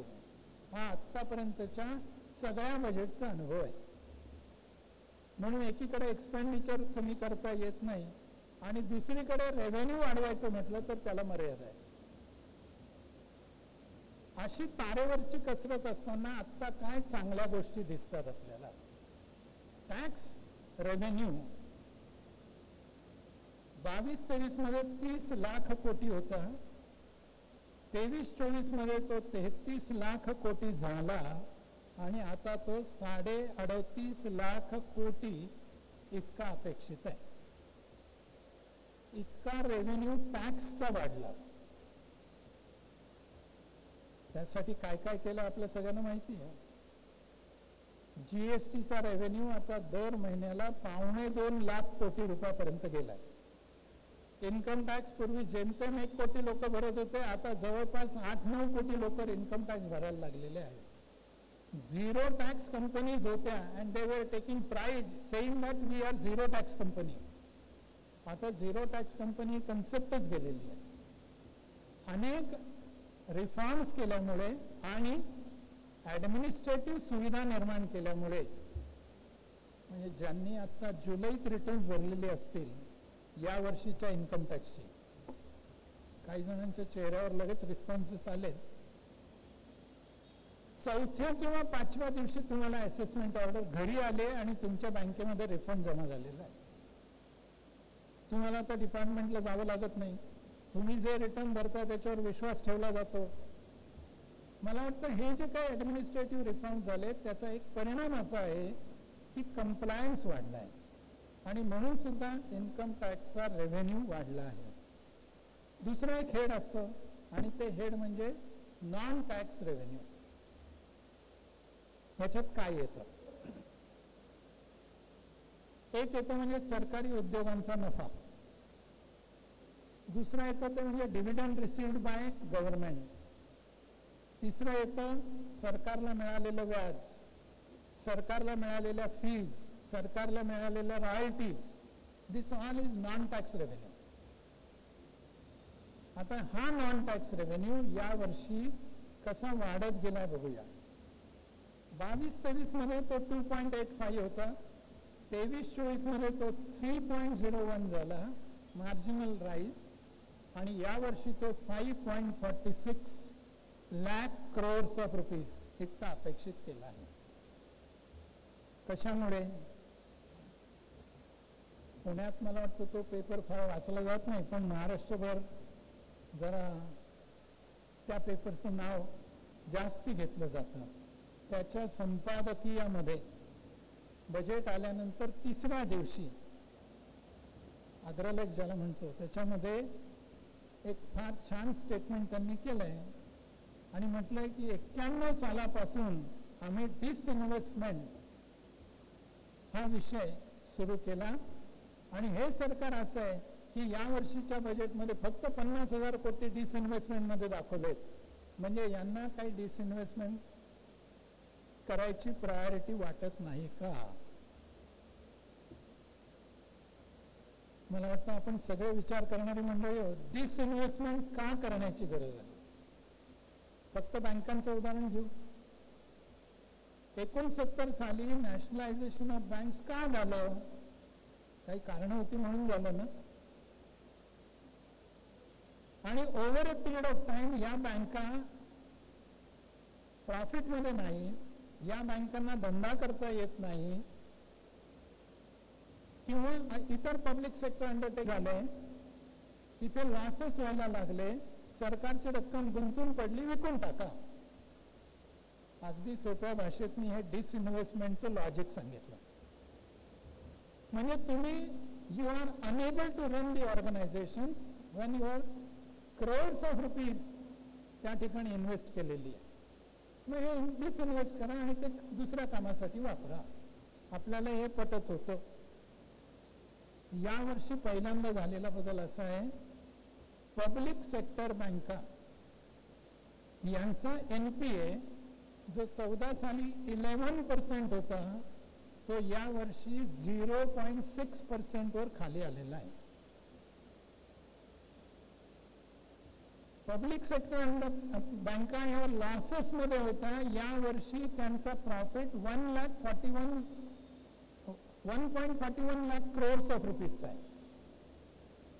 जर तुमच्या बँका प्रॉफिट मध्ये येऊ शकतात, जर तुमच्या बँकांचा NPA इतर प्रायव्हेट सेक्टर बँकांच्या तुलनेत कॉम्पिटेबल व्हायला लागला असेल, आणि बँकांचं नॅशनलायझेशन करताना जे लॉजिक आजही व्हॅलिड असेल, तर मग यांचं डिसइन्व्हेस्टमेंट करायचा आग्रह धरणं, केवळ आम्ही 91 साली ती पॉलिसी स्वीकारली आणि आता हे सरकार ती पॉलिसी फॉलो करत नाहीये, मला असं वाटतं हे म्हणणं पुनर्विचार करायला लावणार आहे.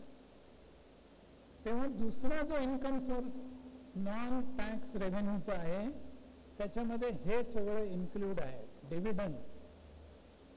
आणि मला सांगायला पाहिजे की रिझर्व्ह बँकेने 2,11,000 कोटीचा डिव्हिडंड यावर्षी दिलाय. असा डिव्हिडंड पब्लिक सेक्टर अंडरटेकिंग मधून जर आला तर स्वाभाविकपणे काय होणार आहे, तुमचं नॉन टॅक्स रेव्हेन्यू वाढेल, टॅक्स रेव्हेन्यू वाढेल, नॉन टॅक्स रेव्हेन्यू वाढेल, आणि त्यामुळे डेफिसिट कमी होईल. असं दोन्ही बाजूनी प्रयत्न इथे चालू झालेला आपल्याला दिसतो.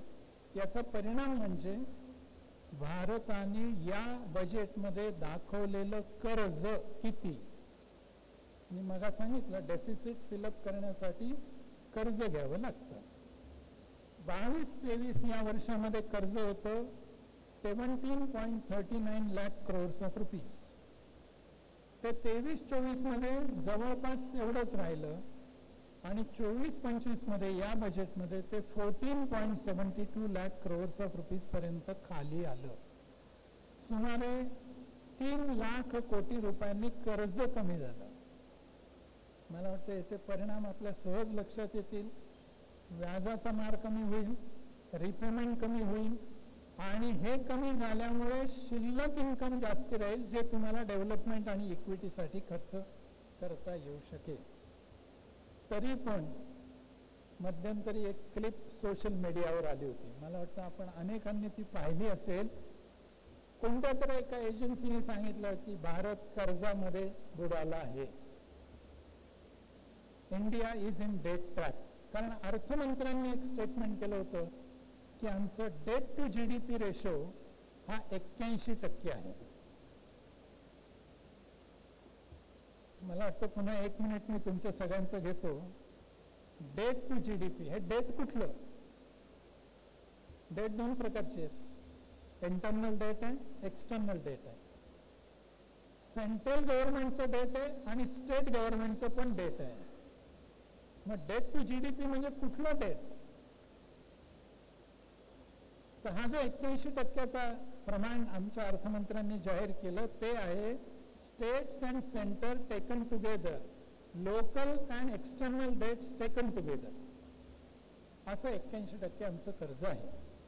जास्ती आहे की नाही मला विचाराल तर हो जास्ती आहे. पण कोविडचा काळ आणि विकासाकडे जाण्याची आवश्यकता या दोन्हींचा विचार करता हे डेट कसं बघणार आहोत आपण. म्हणून मी सहज इतर देशांच्या डेटचा रेशो बघायला लागलो. जे विकसित देश आहेत, जगातली दुसरी अर्थव्यवस्था जपान, मी जर तुम्हाला सांगितलं की जपानचा डेट टू GDP रेशो आहे 260%. जगातली पहिली अर्थव्यवस्था अमेरिका, त्यांचा डेट टू GDP रेशो आहे 121.3%. France 111%, UK 102%, Bharat 81%. कुठलीही ॲब्सोल्यूट फिगर ही नेहमी मिसलीड करते. एका मुलाला 79 मार्क आहेत आणि एका मुलाला 39 मार्क आहेत आणि आपल्याला विचारलं हुशार कोण? 2 ॲब्सोल्यूट फिगर्स आहेत. जो थोडासा विचार करतो तो सांगेल किती पैकी ते सांगा. 79 मार्क 100 पैकी आहेत आणि 39 मार्क 40 पैकी आहेत. Absolute figures are misleading. तुम्हाला कंपॅरिझन केली पाहिजे, पण many times comparison is also misleading. म्हणून आपल्याला काय केलं पाहिजे, कंपॅरिझन करताना आपल्या बरोबरच्या आणि आपल्या पुढच्या मागच्या यांच्याशी पण कंपॅरिझन केली पाहिजे. आणि म्हणून मी जरा इतर मंडळींच्या बरोबर, इतर देशांच्या बरोबर कंपॅरिझन करून आपल्याला हे सांगितलं. आणि एकदम जे काही सोशल मीडियावर मग यायला लागतं की भारत कर्जबाजारी झाला का, अनेक जणांनी मला तेव्हा फोन केले. मलाही असं वाटलं की हे जरा सांगितलं पाहिजे, म्हणून मी एक छोटा YouTube व्हिडिओ केला आणि माझ्या चॅनलवर टाकला, जे माझ्या परिचयात आत्ता सांगितलं. Is India in debt trap असा तो व्हिडिओ आहे. छोटा आहे, 12-15 मिनिटाचा. पण हे आपल्या डोक्यावर कानावर जे येऊन आदळतं त्यामुळे ते आपल्याला खरं वाटायला लागतं. ते खोटं आहे असं मी म्हणत नाही. 81% आहे की नाही आहेच, पण 81% म्हणजे आपण ट्रॅपमध्ये सापडलोय. हे जे एक चित्र उभं केलं जातं त्यासाठी एवढं सगळं एक्सप्लेनेशन दिलं. खर्च कमी करण्यासाठी 2 आणखीन छान गोष्टी केल्या आहेत. त्यातली एक गोष्ट म्हणजे सबसिडीज, त्याचं पर्सेंटेज कमी केलं. सबसिडीची रक्कम कमी केलेली नाही, पर्सेंटेज कमी केलं. त्यामुळे जरा विरोधकांची गोची झाली की आता काय म्हणायचं. म्हणजे या वर्षीचं बजेट 48.5 लाख कोटी रुपये खर्चाचं बजेट आहे. मी 92 सालापासून बजेटवर बोलतोय. ज्या वेळेला पहिल्यांदा 10 लाख कोटीचं बजेट झालं त्यावेळेला मलाही खूप आनंद झाला. चला आपल्या देशाचं आता बजेट 10 लाख कोटीच्या पुढे गेलं. आता ते 48.5 लाख कोटी रुपये. त्याच्यातली सबसिडीची रक्कम तेवढीच आहे, पण पर्सेंटेज कमी झालेलं आहे. आणि दुसरं म्हणजे हे सगळं सबसिडीची रक्कम आता डायरेक्ट बेनिफिट ट्रान्सफरनी खात्यांमध्ये थेट जमा होते. त्यामुळे लाभार्थींना लाभ मिळतोय आणि मध्ये जी काही त्याच्यातली गळती होती ती सगळी थांबलेली आहे. म्हणजे इफेक्ट दिसायला त्याचा लागलेला आहे. मला असं वाटतं की वित्तीय शिस्त म्हणून ज्या काही गोष्टी आपल्यासमोर मांडायच्या होत्या त्या मी मांडल्या. तिन्ही आव्हानांचा विचार थोडासा मी आपल्या समोर ठेवला आहे. आता एक गोष्ट, बजेटचं भाषण आहे आणि टॅक्सवर काहीच बोललं नाही. कारण आज दुर्दैवाने अशी स्थिती आहे आपल्या देशामध्ये, आणि त्यातल्या त्यात जरा फायनान्शियली चांगल्या लोकांची, ती म्हणजे गैरसमजुतीतनं निर्माण झालेली आहे. बजेट म्हणजे काय? तर बजेट म्हणजे शेअर मार्केट, आणि बजेट म्हणजे काय? तर बजेट म्हणजे टॅक्सेशन. या व्यतिरिक्त बजेट काही असतं. म्हणून मी सुरुवातीला सांगितलं की हे सगळं एका बाजूला अंदाजपत्रक आहे, दुसऱ्या बाजूला अर्थसंकल्प आहे, आणि हा देशाचा बजेट आहे. हे काही या माणसाला किंवा या सेक्शन ऑफ द सोसायटीला फायदा देण्यासाठी केलेलं बजेट नाही आहे. तरी पण टॅक्सेशननी परिणाम होत असतो. म्हणून काही तरतुदी टॅक्सेशनच्या ज्या सामान्यपणे लागू होणाऱ्या आहेत, एक 5-10 मिनिटात सांगायचा प्रयत्न करतो. त्यातल्या काही इतक्या आपल्यापर्यंत येऊन पोहोचल्या आहेत की त्याचा फक्त उल्लेख केला तरी पुरेल. त्यातली पहिली गोष्ट म्हणजे स्लॅब्स बदलले आहेत, आणि त्यामुळे रेट्स ऑफ टॅक्सेशन सुद्धा बदललेले आहेत. मॅक्सिमम रेट तोच राहिलाय. 12 लाखाच्या पुढे ज्यांचं उत्पन्न आहे त्यांना काही वेगळा रेट लागू नाही आहे. पण याच्या जोडीला एक लक्षात ठेवलं पाहिजे की हे बदललेले स्लॅब्स आणि रेट्स हे त्या टॅक्स पेयर्ससाठी लागू आहेत जे नवीन रिजिम मध्ये जातील. जुन्या रिजिम मध्ये जे आहेत त्यांना जुनेच रेट आणि जुन्याच स्लॅब्स आहेत. तसंच सॅलरी स्टँडर्ड डिडक्शन जे 25,000 वाढवलंय तेही नवीन स्कीम मध्ये जे जातील त्यांच्यासाठीच वाढलंय, इतरांसाठी वाढलेलं नाही आहे. एक चांगली तरतूद केली आहे ती म्हणजे TCS आणि TDS हे आता ऍडजस्ट करता येतील एकमेकांच्या अगेन्स्ट, अशी एक तरतूद आली आहे. तरतूद समजण्यासाठी थोडक्यात TCS काय आणि TDS काय एका मिनिटात सांगायचा प्रयत्न करतो. मला जेव्हा उत्पन्न मिळतं त्यावेळेला त्यातनं कर वजा करून मग उत्पन्न मिळतं. पगार मिळताना TDS करून मिळतं, that is TDS, tax deducted at source. या उलट काही व्यवहार केले की त्यातनं टॅक्स कापून घेतला जातो, त्याला TCS म्हणतात, म्हणजे टॅक्स कलेक्टेड ॲट सोर्स. म्हणजे उदाहरणार्थ मी एक प्लॉट विकला, तर मी ज्या वेळेला प्लॉट विकतो तर जो घेणार आहे तो मला पैसे देणार आहे. तो मला पैसे देताना त्याच्यावर ॲट स्पेसिफाईड रेट टॅक्स कापून घेईल आणि सरकारात भरेल. It is not his tax, it is my tax which he collects from the consideration of the plot. याला म्हणायचं टॅक्स कलेक्टेड ॲट सोर्स. हे इन्कमवर नाही आहे, हे व्यवहारांवर आहे. मी 10 लाखाच्या पेक्षा जास्ती गाडी घ्यायला गेलो तर काय होणार आहे? TCS होणार आहे. मी विदेशी ट्रिपसाठी गेलो तर काय होणार आहे? TCS होणार आहे. आतापर्यंत काय होत होतं? मी रिटर्न भरताना माझं टॅक्सेबल इन्कम काढलं, त्याच्यावर पेएबल टॅक्स काढला, त्या रकमेतनं TDS वजा करायचा आणि राहिलेली रक्कम भरायची. पण हे करताना माझा काही TCS असेल तर काय, तर तो मी स्वतंत्रपणे क्लेम करायचा आणि मग डिपार्टमेंट असेसमेंट नंतर मला ते पैसे परत देईल. म्हणजे मला पेएबल 5 लाख येतोय आणि माझा TDS वजा जाऊन 5 लाख येतोय, पण माझा TCS समजा 6 लाख आहे. तर या 5 लाखातनं ते 6 लाख ऍडजस्ट होणार नाही. मला 5 लाख आधी भरले पाहिजे, 6 लाख रिफंड क्लेम केला पाहिजे. हे एका दृष्टीने टॅक्स पेयर साठी सोयीचं नव्हतं, आता ते ऍडजस्टमेंट करता येईल. एक अडचणीचा विषय जो निर्माण झालाय ज्याच्याबद्दल खूप गळजप चालू आहे तो कॅपिटल गेन टॅक्स, दीर्घकालीन भांडवली नफा. बदल काय काय केलेले आहेत? पहिला बदल केलाय, शॉर्ट टर्म कॅपिटल गेनचा दर 15% 20% गेलाय आणि लॉंग टर्म कॅपिटल गेनचा दर 20% 12.5% कमी आणलाय. त्यामुळे सगळ्यांना अपरंटली असं वाटेल की खूप चांगलं झालं, पण त्याला एक अट आणखीन अशी घातली किंवा तरतूद अशी केली आहे की इंडेक्सेशन आता काढून टाकलं. इंडेक्सेशन काय होतं? तुम्ही ज्या किमतीला समजा एखादा प्लॉट खरेदी केला आहे, तो समजा मी 2000 साली खरेदी केलाय, 2001 साली खरेदी केलाय, समजा 1 कोटीला खरेदी केलाय, तेव्हा आज विकतोय 24 साली, तर मला 2001 ते 2024 एवढ्या वर्षात जे काही इन्फ्लेशन झालंय म्हणून कॉस्ट वाढली आहे, त्याचं इंडेक्सेशन करून मिळत होतं. शासन तो इंडेक्स नंबर प्रकाशित करत होता.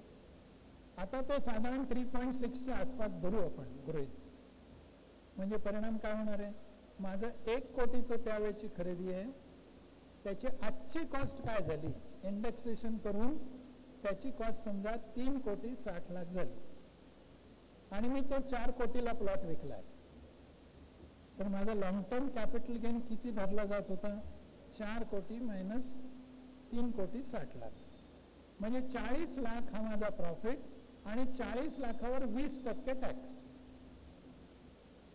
8 लाख रुपये टॅक्स भरला की माझं टॅक्स लायबिलिटी संपली. आता काय झालंय?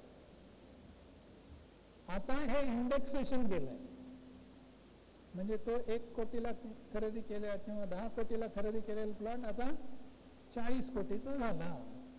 इंडेक्सेशन नाही, म्हणजे 40 कोटी वजा 10 कोटी माझा प्रॉफिट, त्याच्यावर मला 12.5% टॅक्स भरायचा आहे. कल्पना करू शकता किती मोठी टॅक्स लायबिलिटी येणार आहे. आणि याच्यावर म्हणूनच खूप मोठी चर्चा सुरू झाली आहे आणि आग्रह धरला जातोय की ही तरतूद रद्द व्हावी.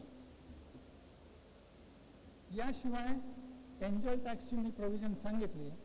बायबॅक ऑफ शेअर्स याच्याबद्दल एक फार छान तरतूद आलेली आहे आणि जी पण त्रासदायक आहे. आता बायबॅक ऑफ शेअर्स म्हणजे काय आहे? नॉर्मली कंपनी काय करते? शेअर होल्डर्सना डिव्हिडंड देते. नफा झाला की डिव्हिडंड वाटते. पण काही कंपन्या अशा असतात की ज्या डिव्हिडंड कमी देतात आणि प्रॉफिट फ्लोबॅक करतात, रिइन्व्हेस्ट करतात, वाटत नाही. तो त्यांच्याकडे जमा असतो, तो त्या शेअर होल्डर्सचाच प्रॉफिट असतो, कारण ते मालक आहेत. आणि असं प्रॉफिट खूप खूप खूप झाला, मग कंपनी काय करते? तर शेअर्स परत खरेदी करते आणि शेअर होल्डर्सना चांगली रक्कम, मोठी रक्कम त्या बदल्यात देते. कदाचित 10 रुपयाचं शेअर असेल, त्याच्या अगेन्स्ट 500 रुपये देते. कशातनं देते? तर हा अक्युम्युलेटेड प्रॉफिट असतो त्यातनं देते. म्हणून बायबॅक ऑफ शेअर्स करताना कंपनी एका अर्थाने आपल्याकडचं प्रॉफिट वापरत असते. आतापर्यंत काय होतं? त्याच्यावर कंपनी टॅक्स भरत होती, आता तो शेअर होल्डर्सना टॅक्स भरावा लागणार आहे. आणि तो किती भरायचा आहे? बघा पुन्हा तरतूद कशी आली. अडचणीची नक्की आहे, 100% अडचणीची आहे. तर तुम्हाला जी रक्कम शेअर बायबॅक मध्ये मिळेल ती सगळी डिव्हिडंड भरली जाईल आणि त्याच्यावर तुम्हाला ऍप्लिकेबल रेटनी, म्हणजे तुम्ही ज्या स्लॅब मध्ये असाल त्या रेटनी टॅक्स भरावा लागणार आहे. तुम्हाला कॉस्ट ऑफ युअर शेअर सुद्धा वजावट मिळणार नाहीये. आणि काय सांगितलं? हे cost of shares is your capital loss which you can carry forward or set of against your capital gain. अशी तरतूद आलेली आहे. मला वाटतं ही जरा अडचणीची तरतूद आहे. पार्टनरशिपच्या बाबतीत अशीच एक तरतूद आली जी प्रॅक्टिकली थोडीशी अडचणीची होऊ शकते. ही तरतूद आहे सॅलरी, इंटरेस्ट, कमिशन जे पार्टनर्सना पार्टनरशिप फर्म देते. त्याला 3 लाखाचं लिमिट होतं आणि 3 लाखापर्यंत 1.5 लाख किंवा 60% ऑफ द प्रॉफिट इतकं सॅलरी देता येत होती. ते लिमिट 3 लाखाचं 6 लाख केलंय. दिस इज ओके. पण ही जी सॅलरी तुम्ही द्याल, इंटरेस्ट द्याल, कमिशन द्याल, त्याच्यावर यापूर्वी TDS कापायला लागत नव्हता. आता TDS कापायला लागणार आहे. याचा परिणाम काय होणार आहे बघा. आता जे बिझनेसमध्ये आहेत किंवा ज्यांना बिझनेस माहिती आहे त्यांच्या पटकन लक्षात येईल. साधारणपणे पार्टनरची सॅलरी ही वर्षाच्या शेवटी ठरवली जायची. प्रॉफिट बघायचा आणि ते 90% बसवायचं. आता तुम्हाला तसं करणं अशक्य नाही आहे. मार्ग चार्टर्ड अकाउंटंट्स किंवा टॅक्स कन्सल्टंट सांगतील, पण अवघड नक्की झालेलं आहे, अशक्य नाही. कारण आता ते TDS कापायचं आहे, तो त्या वेळेत भरायचा आहे, त्याचे रिटर्न्स भरायचे. त्यामुळे ही एक अडचणीची तरतूद नक्की झालेली आहे. मला असं वाटतं की टॅक्सच्या ज्या सर्वसामान्यांना अफेक्ट करणाऱ्या तरतुदी आहेत त्यातल्या ढोबळ मानाने प्रमुख तरतुदी मी आपल्याला सांगितल्या. सगळं तास सव्वा तास सांगितल्यानंतरही एक प्रश्न बराच वेळा विचारला जातो, अनुभवाने सांगतो, हे सगळं ठीक आहे हो, पण एका वाक्यात सांगा ना की हे बजेट कसं आहे, किंवा या बजेटला 10 पैकी किती मार्क द्याल. या वर्षी जरा ते कमी दिसलं, नाही तर बहुतेक पत्रकार हेच प्रश्न विचारायचे आणि अनेक वर्तमानपत्रामध्ये त्या माणसाचा फोटो आणि मग त्यांनी 10 पैकी दिलेले मार्क आणि मग खाली त्यांनी काय रिॲक्शन दिली ती.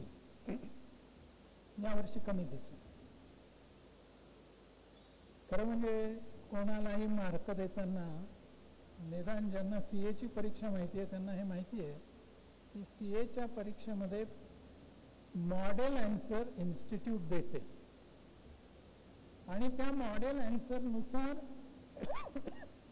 कसे मार्क द्यायचे याची पण डिव्हिजन देते. 16 पैकी असतील समजा तर हे 5 भाग आहेत आणि त्याला याला 2 मार्क याला 3 मार्क असं करून 16 मार्क. म्हणजे 16 पैकी 12 दिले असं नाही चालत. त्या 3 पैकी किती दिले, या 2 पैकी किती दिले, याची बेरीज करून 16 पैकी किती झाले. सांगायचा उद्देश काय आहे, तुम्हाला मार्क द्यायचे असले तर आधी मॉडेल आन्सर समोर पाहिजे. बजेटला मार्क द्यायचे असले तर आधी मॉडेल बजेट समोर पाहिजे ना, त्याच्याशिवाय मार्क कसे देणार. पण आपल्याकडे लोक खूप तयार असतात असे मार्क द्यायला. मला असं वाटतं हे फार अवघड काम आहे मार्क देणं. पण थोडक्यात याला जर समत करायचं असलं तर मला असं वाटतंय की राजकीय दृष्टीने बघितलं या बजेटकडे तर 76,000 कोटी रुपये आंध्र प्रदेश आणि बिहारला दिलेत. त्यामुळे राजकीय दृष्टीने बघताना मित्रपक्ष सांभाळा, खुर्ची सांभाळा असं बजेट आहे. धोरणात्मक दृष्टीने जर बजेटकडे बघितलं तर धोरण सातत्य आहे, विकासाकडे नेणारं आहे, वित्तीय शिस्त पाळणार आहे. आणि आर्थिक दृष्टीने बघितलं तर मला असं वाटतं की फिस्कल डिसिप्लिनला कुठेही हात न लावता किंवा ते अधिक स्ट्रेंथन करणारं असं हे बजेट आहे. धन्यवाद.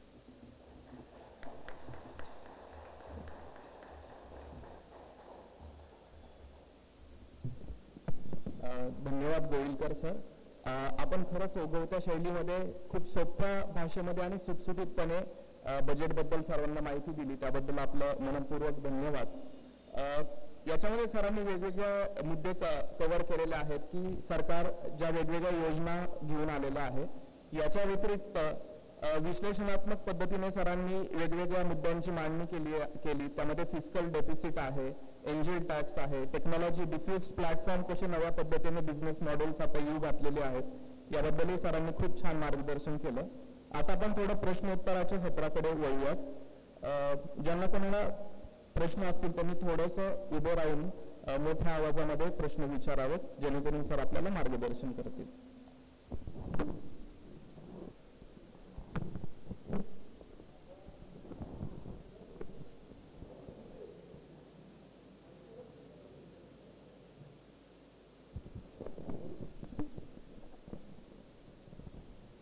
माझा एकच प्रश्न आहे, तो म्हणजे जे आपण GDP डेट टू GDPचा रेशो बद्दल सांगितलं, ते अमेरिका, जपान या सगळ्यांची उदाहरणं दिली, तर इकॉनॉमिक्सचं प्रिन्सिपल हे सांगतं की आत्तापर्यंत त्या कंट्रीज बँकरप्ट व्हायला पाहिजे होत्या.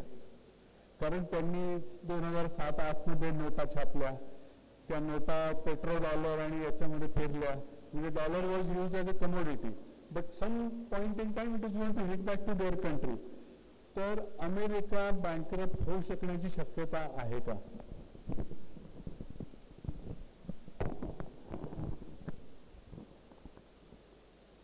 प्रश्नाचं मी उत्तर देतो आणि एक विनंती पण करतो की हे सेशन बजेटचं सेशन आहे.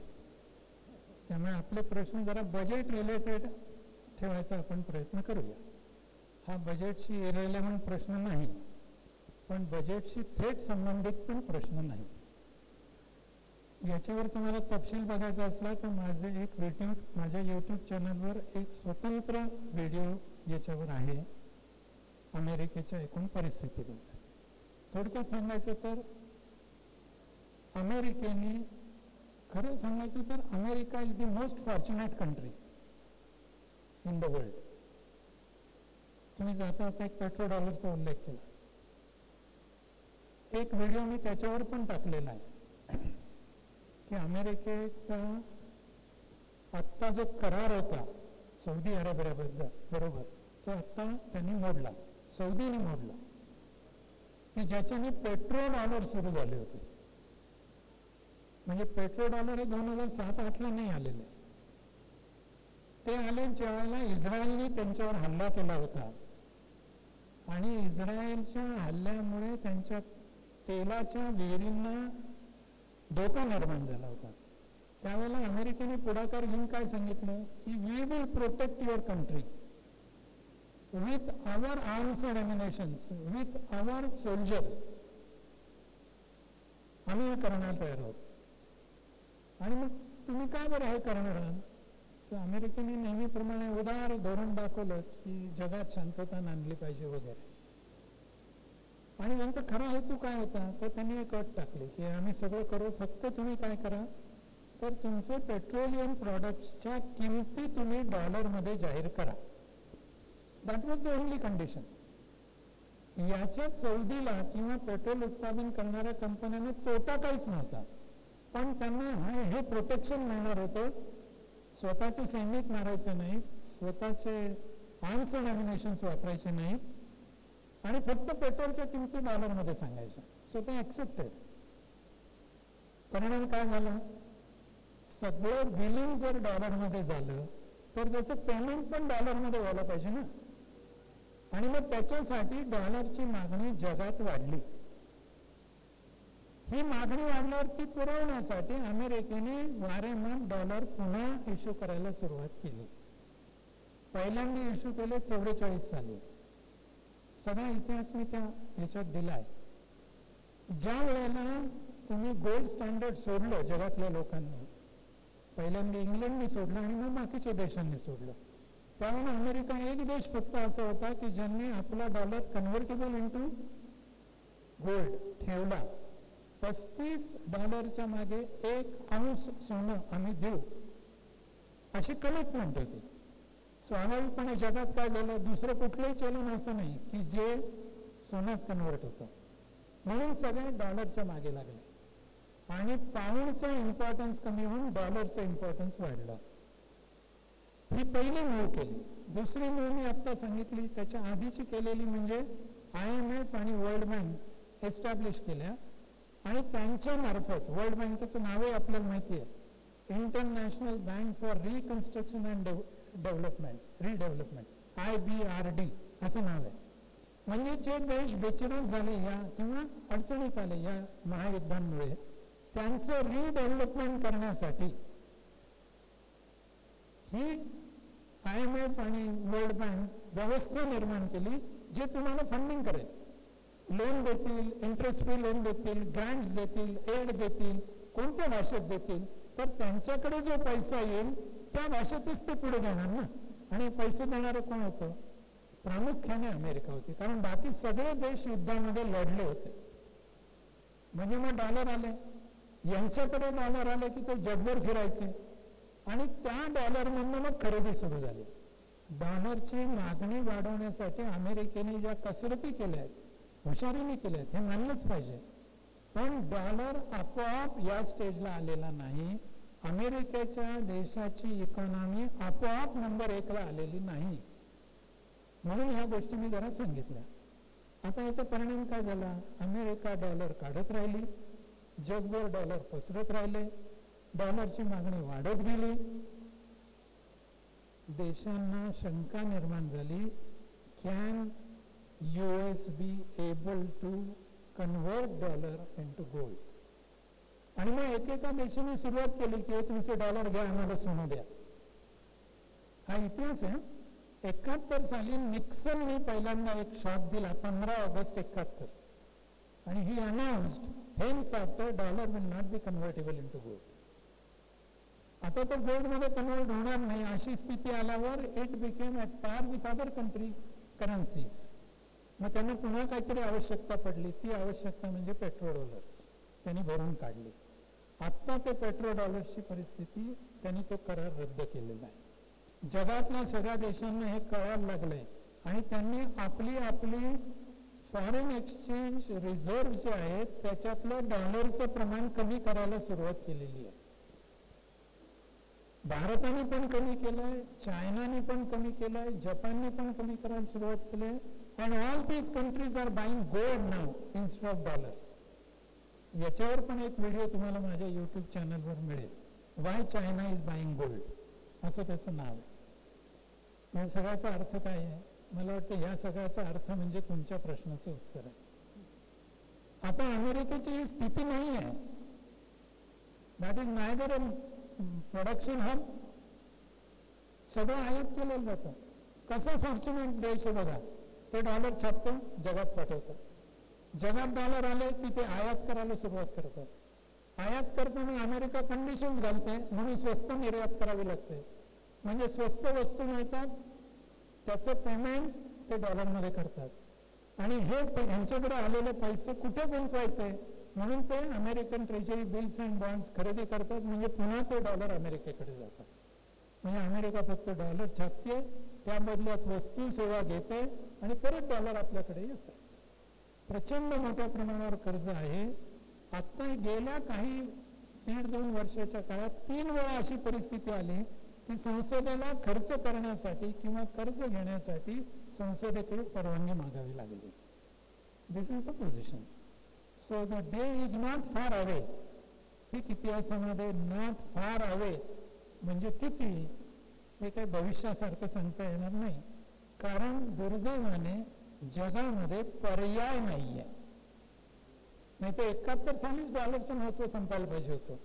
हा थोडासा प्रयत्न युरोपियन देशांनी केला. ते एकत्र आले, त्यांनी एक सेंट्रल बँक केली, त्यांनी एक चलन केलं. पण अनफॉर्च्युनेटली त्यांच्या देशात, त्या युनियनमधल्या देशांची आर्थिक स्थिती चांगली राहिली नाही आणि म्हणून युरो हा त्याला पर्यायी ठरला नाही. And there is no other country. चीनवर कोणाचा विश्वास नाही अजून, कोणाचा विश्वास नाही. त्यामुळे स्वाभाविकपणे पर्याय नाही म्हणून आहे ती व्यवस्था. अशी स्थिती आता आहे. म्हणून आपल्याला आता दिसेल की रिजनल अग्रीमेंट्स होत आहेत. एक एक गट आपापल्या करन्सीमध्ये व्यवहार करायला सुरुवात केली. एक इंडिकेशन. दुसरं इंडिकेशन, आपले फॉरेन एक्सचेंज रिझर्व्ह डॉलर मधले कमी करायला देशांनी सुरुवात केली. So this is just a beginning I may say. आणि याला गती मिळणार आहे आता ती म्हणजे तिथले प्रेसिडेंट कोण कसे होतात त्याच्यामुळे. ठीक आहे. पुढील प्रश्न पुढे येऊन विचारा. मला दोन रिलेटेडच प्रश्न विचारायचे. एक म्हणजे NGO किंवा ट्रस्ट हे जे आहेत यांचा तसा या बजेटमुळे थोडासा लॉस झाला असेल. कारण कॉर्पोरेट्स या जे अप्रेंटिस घेणार आहेत त्यांच्या ट्रेनिंगसाठी आणि ॲडमिनिस्ट्रेशनसाठी CSR मधनं फंड्स वापरतील. तर तो इम्पॅक्ट किती होऊ शकेल असं काही आहे का? आणि दुसरं म्हणजे सर्व्हिस सेक्टरची जी ग्रोथ आहे त्याच्यासाठी या बजेटमध्ये स्किल डेव्हलपमेंटमधला विषय सोडला तर बाकी काही इनिशिएटिव्ह आहेत का? CSR वर फार परिणाम होईल असं मला व्यक्तिशः वाटत नाही. कारण अर्थमंत्र्यांनीच असं म्हटलंय की 500 कंपन्या याच्यात सहभागी व्हाव्यात अशी आमची अपेक्षा आहे. एक भाग. दुसरा भाग, सगळ्या लगेच याच्यात येतील असंही सांगता येत नाही. तिसरा भाग, 6,000 रुपये पर एम्प्लॉई द्यायचा आहे. त्यामुळे खूप इम्पॅक्ट येईल असं नाही. पण याच्यामुळे कदाचित थोडासा इन्सेंटिव्ह कंपन्यांना जर वाटला की एंट्रन्स घ्यायला हरकत नाही, त्याच्याने आपल्याला चांगला ह्युमन रिसोर्स सिलेक्ट करता येऊ शकेल, टेस्ट करता येईल, डेव्हलप करता येईल. म्हणून कदाचित एम्प्लॉयमेंटला थोडा फायदा होईल. फार फरक मला नाही वाटत की NGOsवर होईल. सर्व्हिस सेक्टरबद्दल स्वतंत्रपणे फार काही सांगितलेलं नाही. तसं ॲग्रिकल्चरबद्दलही फार स्वतंत्रपणे काही सांगितलेलं नाही. सगळ्या गोष्टी एका बजेटमध्ये दरवर्षी कव्हर करता येतील असं नाही. प्रायोरिटी कुठेतरी ठेवावी लागते. म्हणून मी म्हटलं यावेळेला 3 प्रायोरिटीज ठेवलेल्या आहेत आणि त्या मी तुमच्या समोर मांडल्या.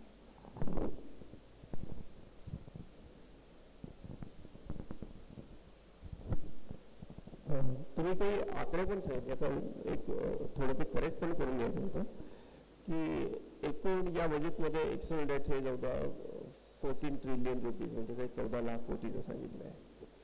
आता काही दिवसांपूर्वी महाराष्ट्र राज्याने पण स्वतःचा कर्जाचा आकडा जाहीर केला, थोडे 7 लाख कोटी. आता या कर्जाला केंद्र सरकारची पण काउंटर गॅरंटी असते, एक्सटर्नल नसेल तर इंटरनल नसेल तर नाही. पण अशा वेळी आणि या कर्जाचा मुख्य भाग केंद्र सरकारचा हा कल्याणकारी योजनांमध्ये असतो किंवा डे टू डे जी काय असतील ते. राज्य सरकारच्या याच्यात या सगळ्या सोबतच एक इनिफिशियन्सीचा पण एक मोठा भाग आहे आणि दुसरा म्हणजे फ्री बीज फुकतेगिरी आहे. तर या सगळ्यांचा इन्फ्युजन किंवा रिफ्लेक्शन हे युनियन बजेटमध्ये असतं का?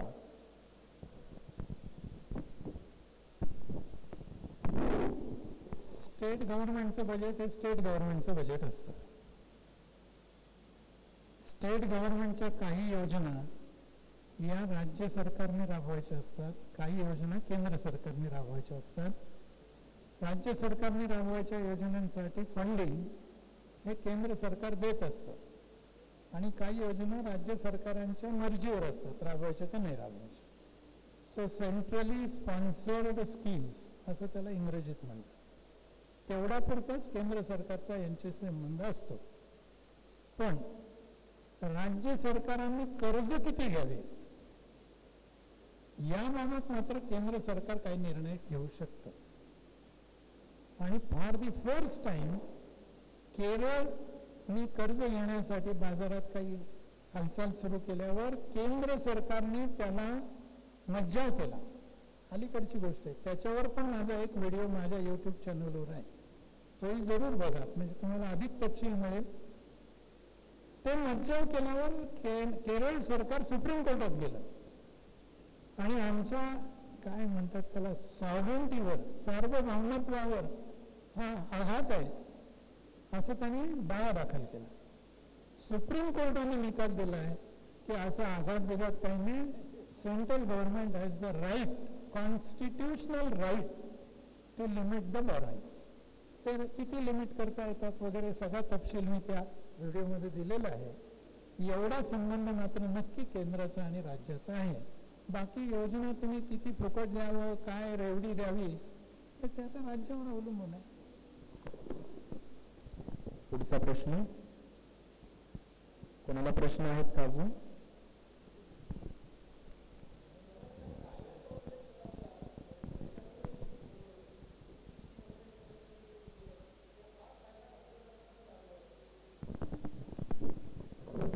एकदमच छान प्रश्न आहे. मला वाटतं FRBM कायदा मी आता केंद्र सरकारपुरता फक्त मांडला, हा राज्य सरकारांनाही लागू आहे आणि त्यांना सुद्धा लिमिट स्वतंत्रपणे घालून दिलेली आहे त्या कायद्यामध्ये. म्हणूनच मी जे म्हटलं बॉरोइंग्सला लिमिट जे घालता येतं त्याला तो पण एक आधार आहे. राज्यांना सुद्धा ते लिमिट आहे, केंद्राला पण ते लिमिट आहे आणि राज्य तो पाळतंय की नाही हे बघण्याचा अधिकार केंद्राला पण आहे. धन्यवाद सर. आता आपण कार्यक्रमाच्या शेवटाकडे वळत आहोत. मी जनता बँकेचे अध्यक्ष श्री रवींद्र हेजिप सर यांना विनंती करतो की त्यांनी आजच्या कार्यक्रमाचे आभार प्रदर्शन करून कार्यक्रमाचा समारोप करावा.